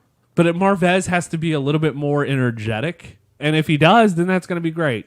So, kudos to him. What did I say I was going to talk about in a little bit? You didn't tell me. You just said you'd get to that in a little bit. Do you remember what topic we were on? No, because it was not entirely related. Of course it wasn't. It was AEW stuff, but now my mind's just like, I'm going. I know that before the next 5 years are up, I'll say 5 because a lot of the contracts are up. I'm pretty sure there's going to be 6 WWE names that we see in AEW. Okay, what you got? Sami Zayn. Yes. Kevin Owens. Yes. Randy Orton. We discussed that. I don't know how I feel about that one. Randy and Cody are super close, and I just see that happening. Zack Ryder. Yeah. I'm not going to say Finn or the club because I could see Gallows and Anderson going to AEW all day long. All right, we're fine with that. I don't know if Finn will leave. If Finn doesn't get a better spot, he probably will. I mean, he's almost guaranteed a better spot over there because they're actually. I feel that AEW is going to do better at utilizing the talent they have instead of focusing on these are our 5 guys and nobody else matters. I would love to see a situation where if, like, instead of just having like 4 people in the title chase, like, it doesn't matter that anybody could be world champion at any given night. I don't know if that could work because I know you have to have a hierarchy of wrestling. Like, I know you have to have a hierarchy of stars and it goes down. Like, I know there has to be an upper card, a middle card, and a lower card. Okay, I understand that. But I thought that ECW did that really well where you could see Shane Douglas versus, I'm trying to think of someone random, Mikey Whipwreck. And Mikey Whipwreck was one of those guys who held the ECW title, and you're like, how did he hold the ECW title? It's stuff like that going, I want that moment. Like, Eric Young is TNA World Champion. Makes no fucking sense other than Daniel Bryan won the World Championship. But hey, Eric Young got a decent run as TNA World Champion. He did. And I want to see shit like that. I want to see a company where, like, if you're good and you're able to build yourself up, you should be in this world title hunt no matter what. Yeah. I would, like, because there's always ways to get somebody over a hump.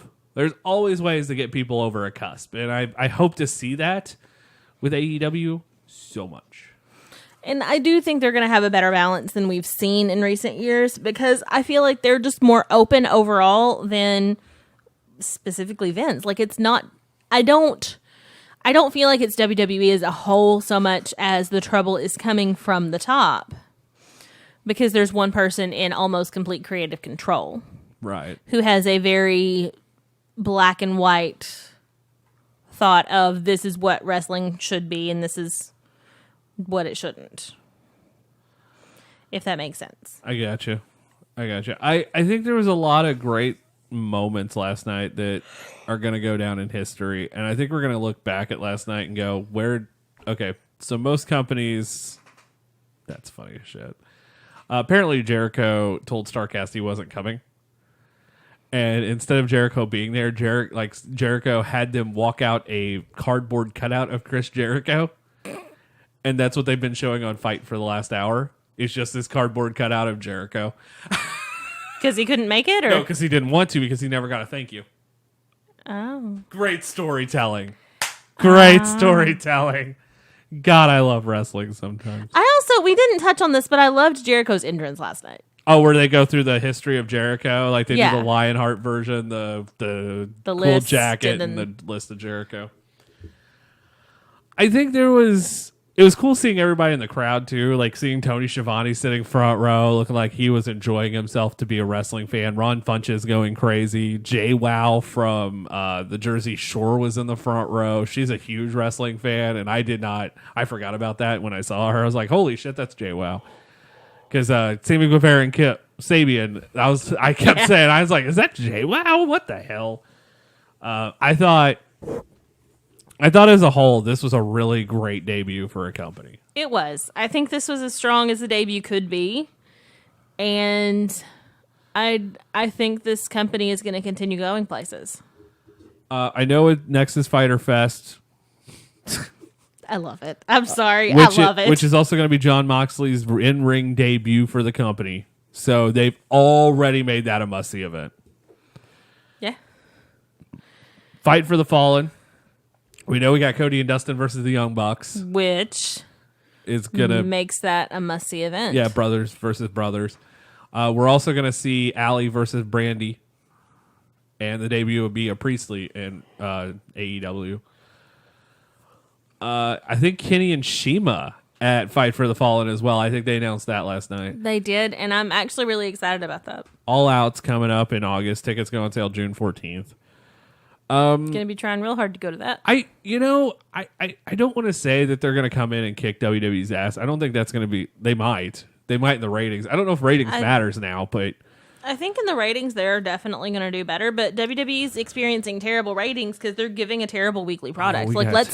Let's be real here. They're putting out a terrible weekly Storytelling product. is so goddamn terrible in WWE right now compared to in-ring product, because the in-ring product's fine. No, I can watch wrestling all day long. The in-ring product never really suffers unless they put a terrible gimmick match, which is, again, on the writing and the storytelling. You leave the kennel from hell out of this. I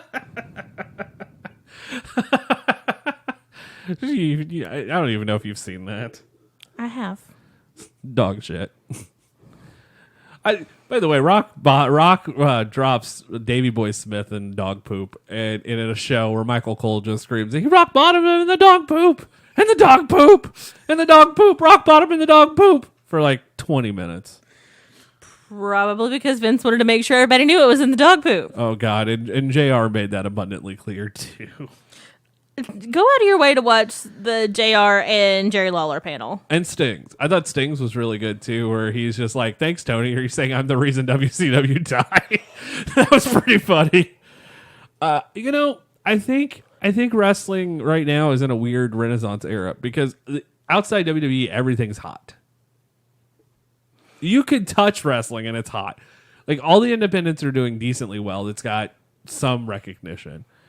And we've seen that. Like we've seen, Wrestle Circus just came back and it was a tremendous show. And there's Defy, and we talk about Cape because they're really one of the closest ones. And Like, even like small local promotions in our area specifically are seeing a resurgence of fans, and I'm seeing new fans pop up on their stuff. But it's, and a lot of things is too, it's like it's kind of fun to be a wrestling fan again, but not of what you expect from wrestling. And I know WWE is going to catch up eventually. They always do. It's just part of it.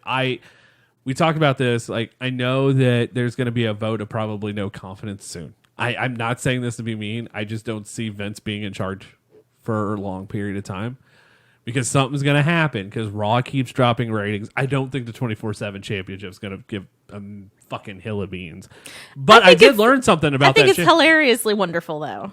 R-Truth's fucking cover of Old Town Road with it.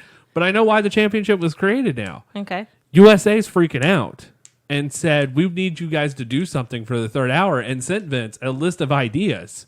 And they had to use one. Oh, crap. And that was the best one on that list, apparently. I mean, in and of itself, it's not bad, because this does get you a lot of random fan exposure and a lot of really cool possibilities on social media. And I love Drake that. Maverick is killing it. The former Rockstar Spud is killing it. I love the idea. But, again, you should have a better solid product, where this should just be an extra little bit on top. This shouldn't be what you're falling back to because everything is so bad. Things should be good, and this should just be your little fun throwaway segment. Not what you're hanging everything on. Because I like the 24/7 championship as a fun throwaway segment. The championship looks god-awful. It looks terrible. But the idea and what we've seen come out of it, and the 27 champions in the first week, like, I've enjoyed that. Honestly, I really, really have. I quit. What? I never say this. We are now going to tie something that has never happened in the history of this show ever. Okay. This is from Twitter. Twitter? Twitter. Twitter. This is from a news reporter's Twitter account. Mm-hmm. I told Brandy one time that I don't see color, and she said, well, then you don't see my experience, Cody Rhodes said at the presser last night. On how being in an interracial marriage has helped with diversity in AEW, why diversity will be a way of life and not a publicity stunt. Okay. Someone has retweeted this. Mm-hmm. And I don't talk about politics in wrestling, or I don't talk about politics on most shows. But it was retweeted by AOC, who also explained that this exchange is a promising peek into what growth looks like in our national discourse on race. Thanks for sharing your experience in this powerful moment, Cody Rhodes. And I went, oh shit. So that just happened. That's kind of amazing. WWE wrestlers were told not to tweet about it. So they all did. And they all did it. That was awesome. That was pretty cool. Yeah, there's a lot of... there's a video circulating what happened after Double or Nothing. Match announced for Fight for the Fallen. Is that the Cody Rhodes? Yeah. Cody and Dustin versus the Young Bucks. This has been a very special night. And sitting there watching it was the first time I, honest to God, was first time in a long time I looked forward to a pay-per-view. It's the first time, this is going to sound terrible on me. This is the first time I've actually paid close attention to a pay-per-view. Outside that we weren't at. Outside of ones, like when we're actually at a show, I pay attention and I don't do other things. But generally, during your average, especially when it was bi-monthly, but now your average monthly pay-per-view, I'm doing laundry, cooking food, scrolling Facebook, just kind of rolling around. Not last night. Watching it, not watching it, watching it, not watching it. I don't remember you being on your phone at all last night. You might have been during matches, but you weren't during. Between matches, but you weren't during. The only time I was during matches is when we had a question, and I literally Googled it. And I looked up the tweet on your phone because we were using my phone. Yeah, for the audio. tweet, because you saw that El Generico tweeted, so you looked it up. Like, I was looking up stuff, like the same way I look up while we record the shows. Like, I Google things. We have a question, I look it up. That's how this works. That's what our dynamic is. And when we had a question about somebody or something in the show, I looked it up. But that was the only time that I did anything. Do you feel... We'll probably end with this little exchange right here. But do you feel that this is going to be? Do you feel with Cody as this is a revolution, or are we seeing something bigger even? Because I know that even saying it's a revolution might be understating it right now. Because and this is weird, and I know you're not on Twitter as much as I am because I love Twitter. I'm never on Twitter. I have a Twitter. I haven't ever tweeted. So on Twitter right now, it is already split. There are AEW fans, there are WWE fans, and the WWE fans say last night sucked, and the AEW fans are saying this is the greatest thing ever. Is there already a line in the sand, or can you be a fan of both? I don't see why you can't be a fan of both. I'm not saying that I'm not a fan of what WWE is putting out. Because there's... Okay, so WWE gives you something. Like, no matter who you are, WWE will give you something. If you want a great in-ring product, Daniel Bryan, Kofi Kingston, Finn Balor, there's a great lineup of guys who can give you fantastic fucking... Seth Rollins, AJ Styles. There's guys that will give you fantastic fucking matches. If you like the two big hoss matches, or big hosses in matches, you're going to get that. Braun... Big E. I couldn't think of anyone. I can't think of anyone else. Like Kane's not there anymore. Big Show's not there anymore. Undertaker's not there anymore. Do they have any more hosses? Like, is there other big guys in the company right now? Killian Dane. I don't count Lars Sullivan as a big guy after seeing him like face to face with someone else who was the same height as him. I was like, that's kind of big. No, I think Braun's like the biggest dude right now. So you get all these guys. Like, there's something for everybody in WWE. I do believe that. Or like if you're a fan of like what AEW did, you're probably watching NXT more than you are the main roster. Because NXT's better. I don't feel there should be a line in the sand because one, they're not running the same night. If they do start running the same night, if they go head to head, there's a line in the sand. There is. But there's a lot easier way to watch now. Like, you can DVR one show and watch the other show live. Yeah, or you can DVR it's not both. a big deal at all. But I don't feel like AEW is in direct competition with WWE, especially at this point. That's not what they're trying to do. They're trying to broaden the horizons of professional wrestling and bring it back to what it should be. Other than the bashing of the stuff. Like, that's a bash against the Attitude Era. And true. everybody should be bashing the Attitude Era. I'm not disagreeing with that, and I watched the Attitude Era. It was terrible. Like, objectively terrible.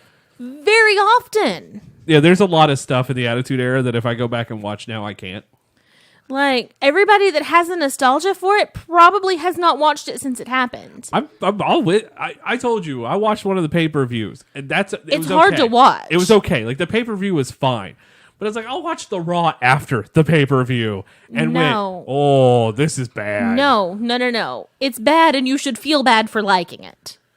Like, there are like we watched an old Raw even like when we were doing the old reviews on the show and watched one and went, oh shit. I don't know if I can watch Nitro. I have not watched an old Nitro yet. I have not gone out of my way to watch an old Nitro yet. Because it's WCW. Like, we've only watched the Attitude Era stuff. Like, at that time, WCW was on top. There might be a reason why WCW was on top. I believe it, but it's just one of those things. I don't feel like they're in direct competition. I don't feel like there is a line in the sand. There might be at some point. And if there's little jabs that, like, last night, like, I thought that was fun. Well, and I think most of the people involved on the other side thought it was fun. Triple H would have laughed. But Triple H telling Billy Gunn that it was a pissant company and like Vince will buy it and like fire you, and that was funny. I was like, he called it a bit. That was funny to me. And then last night was Cody's retaliation. I was like, that was really good too. And I feel like the two of them can have an adult fight back and forth. Does that make sense? Where it's like, haha, this is against you, haha, like, I'm gonna do this back. Where it's not in a bad place. Like, I don't feel like they hate each other. I feel if WWE were to work with other companies, they'd be a much better position. I still believe that. I think Triple H will do that because NXT works with Evolve, so I could see this happening. The wrestling scene right now is crazy in America, and it's only going to get crazier. I don't know where we're going. I just hope it's better. I can't wait for AEW on television right now because they did the first pay-per-view, and the first pay-per-view is going to live in infamy. No matter what happens here on out, Fyter Fest is going to be fine. Like, I don't expect that to be a great show. I think everything is going to be fine, and I think these guys are going to be But fine. I'm willing to pay for Fyter Fest. I'm willing to pay for Fight for the Fallen. You give me Jon Moxley's debut in AEW, you've already sold Fyter Fest. It can be against any fucking body, and it's fine. Fyter Fest. I am not upset at all for purchasing. Please be Brian Pillman Jr. I'm not upset at all for purchasing this event. If you asked me if I would pay $50 for a WWE pay-per-view based on what we've already seen. I was going to say outside Rumble and Mania, because that is kind of worth it. I wouldn't, honestly. Really? Like, to be completely honest with you, if I paid more than $10 a month for it, I would have to question it. Speaking of which, Because that it came is- out yesterday, and I laughed it to myself. I was like, oh, that came out on the same day as It is not worth it. Like, I'm willing to put everything into this company we know nothing about because they've proven that they can do something great in 2 shows. They've had 2 shows, and the first one was only kind of mostly them. Let's be real. The first one was only mostly them. This one was 100% them. And I am completely ready to back them right now. If you had to give me a reason to monetarily back WWE, I do not have it. outside NXT. Outside NXT. Because I will say, Main roster WWE, I would I pay- am not you know willing what? to. I'm not going to lie to you. I'd probably pay $30 for an NXT pay-per-view. Probably. Because they're proven. I know There's it's going one to in be 2 good. weeks. There's one a week from Saturday. I did not know it existed literally until like Wednesday Actually, of no. this week. I take that back. There's one Saturday. I did not know it existed till Wednesday of this week. I forgot about that, though. NXT TakeOver 25 it's in Connecticut, which is probably the worst place to do it. I'm not saying that this is kind of reminding me a lot of WrestleMania 11, but like it's going to be a good show. I mean, Gargano versus Adam Cole, the Fatal 4-Way ladder match for the Tag Team Championships. I think it's Io Shirai versus Shayna Baszler, and Tyler Breeze returned to NXT to take on the Velveteen Dream, which I'm fine with. I'm really excited about that match. But that's honestly. the only, like, NXT, I feel like is in more competition with AEW than the main roster. Because, look, I know fans are leaving the main roster. I know this. And it's in droves. It's not a small number. And I want WWE to be better. Because you've seen WWE good. Yeah. You've seen when their back's up against the wall, they can pull out some good shit. I feel like most of the great things they have done in the past year and a half have been accidental. Oh, no, I'll give you that. Things have had to get turned around last minute, and it's gotten better. Kofi Kingston winning the WWE Championship because of Ali's injury. Because, honest to God, it was supposed to be Ali, I think, in that spot. Like, Kofi Kingston... Which would still be great, but this is a better story. I'm still mad I didn't watch SmackDown because they did Ali Andrade. And I said that to you after the Money in the Bank match. But I thought AEW was fantastic. I'm already looking forward to Fyter Fest, which is at the end of June. Yeah, 100%. And it's like, you know what? Now you've sold me on this. I'm ready to go. It felt great. It felt like again I was 18 and just enjoying both I guess 15 or so, and enjoying both companies again. It was awesome because I was a bigger WCW fan. I always was. You've seen me watch old WCW pay-per-views on the random, and even those old ones still pretty decent. I like the fact that there's a lot of diversity in those old WCW pay-per-views, but hopefully over time we see what AEW can do, and hopefully they can continue on this momentum. I think they will. We know we got Jericho. We also know that Jericho Hangman is the title match. It's going to be great. And did I not call that? You did. I'm also going to tell you that I think Hangman wins the AEW title. I think I even said when the company was created that Hangman would be the first champ. You did. So, woots. As much as I love Jericho, it's not going to be Hangman. It's going to be Hangman. I think that's going to wrap up this edition. I think it is. You know, you talk to me. It's like, oh, it'll be an hour show. We just did 2. Shh. Wrap it up. Send it home. Send it home. Is there anything you would like to add? No. I think we've covered everything we can cover. I'm just really happy. Next week, I guess we're going to recap fucking TakeOver 25. Apparently. We'll talk about some StarCast panels and go over what happened at those. We'll look at the AEW Fallout because that's going to be happening this week. Yep. I feel bad for Renee Young. I do too. I'm really scared for her right now because I know Vince is a petty bastard, so I don't know what's going to happen. That's one of the reasons I kind of want to see Raw. For anybody else, I hope you guys, if you guys saw it, let us know what you thought. If you didn't see it, you should. Yeah, dude, go out of your way. Like, I mean, this is one of those shows where I think top to bottom, you can go out of your way and enjoy it. And those don't happen very often. No, they don't. Because if you tell me a show, like if I remember the New Japan show, the first Wrestle Kingdom, it was like, oh, I can tell you like 4 matches to watch. And I showed you those. You did. Like, I'm going to go out of my way to show you these 4 matches. These are the only 4 that were really, really, really, really good. And they were the final 4 matches. Yep. And the Young Bucks. I think I showed you the Young Bucks versus Time Splitters. I don't know who it was. No, it would have been Roppongi. So, yeah, go out of your way to watch AEW's first pay-per-view. Completely worth it. Starrcast 3 is also happening in August as well, as on top of All Out, which will be taking place at the Sears Center. Yeah. Which is one of the best venues I think we've been to. I was really impressed with them. They were really good seats. So, guys, that's going to wrap up this edition of SNS. We will see you next week. NXT TakeOver, no challenge, no preview. Fuck that. I don't know what else I can do because we just talked 2 hours on the best pay-per-view I've at least seen in a long time. I don't want to say in forever, but in a really long time. It feels like forever. It does if you're a new fan. This is probably the best show you've seen. Maybe.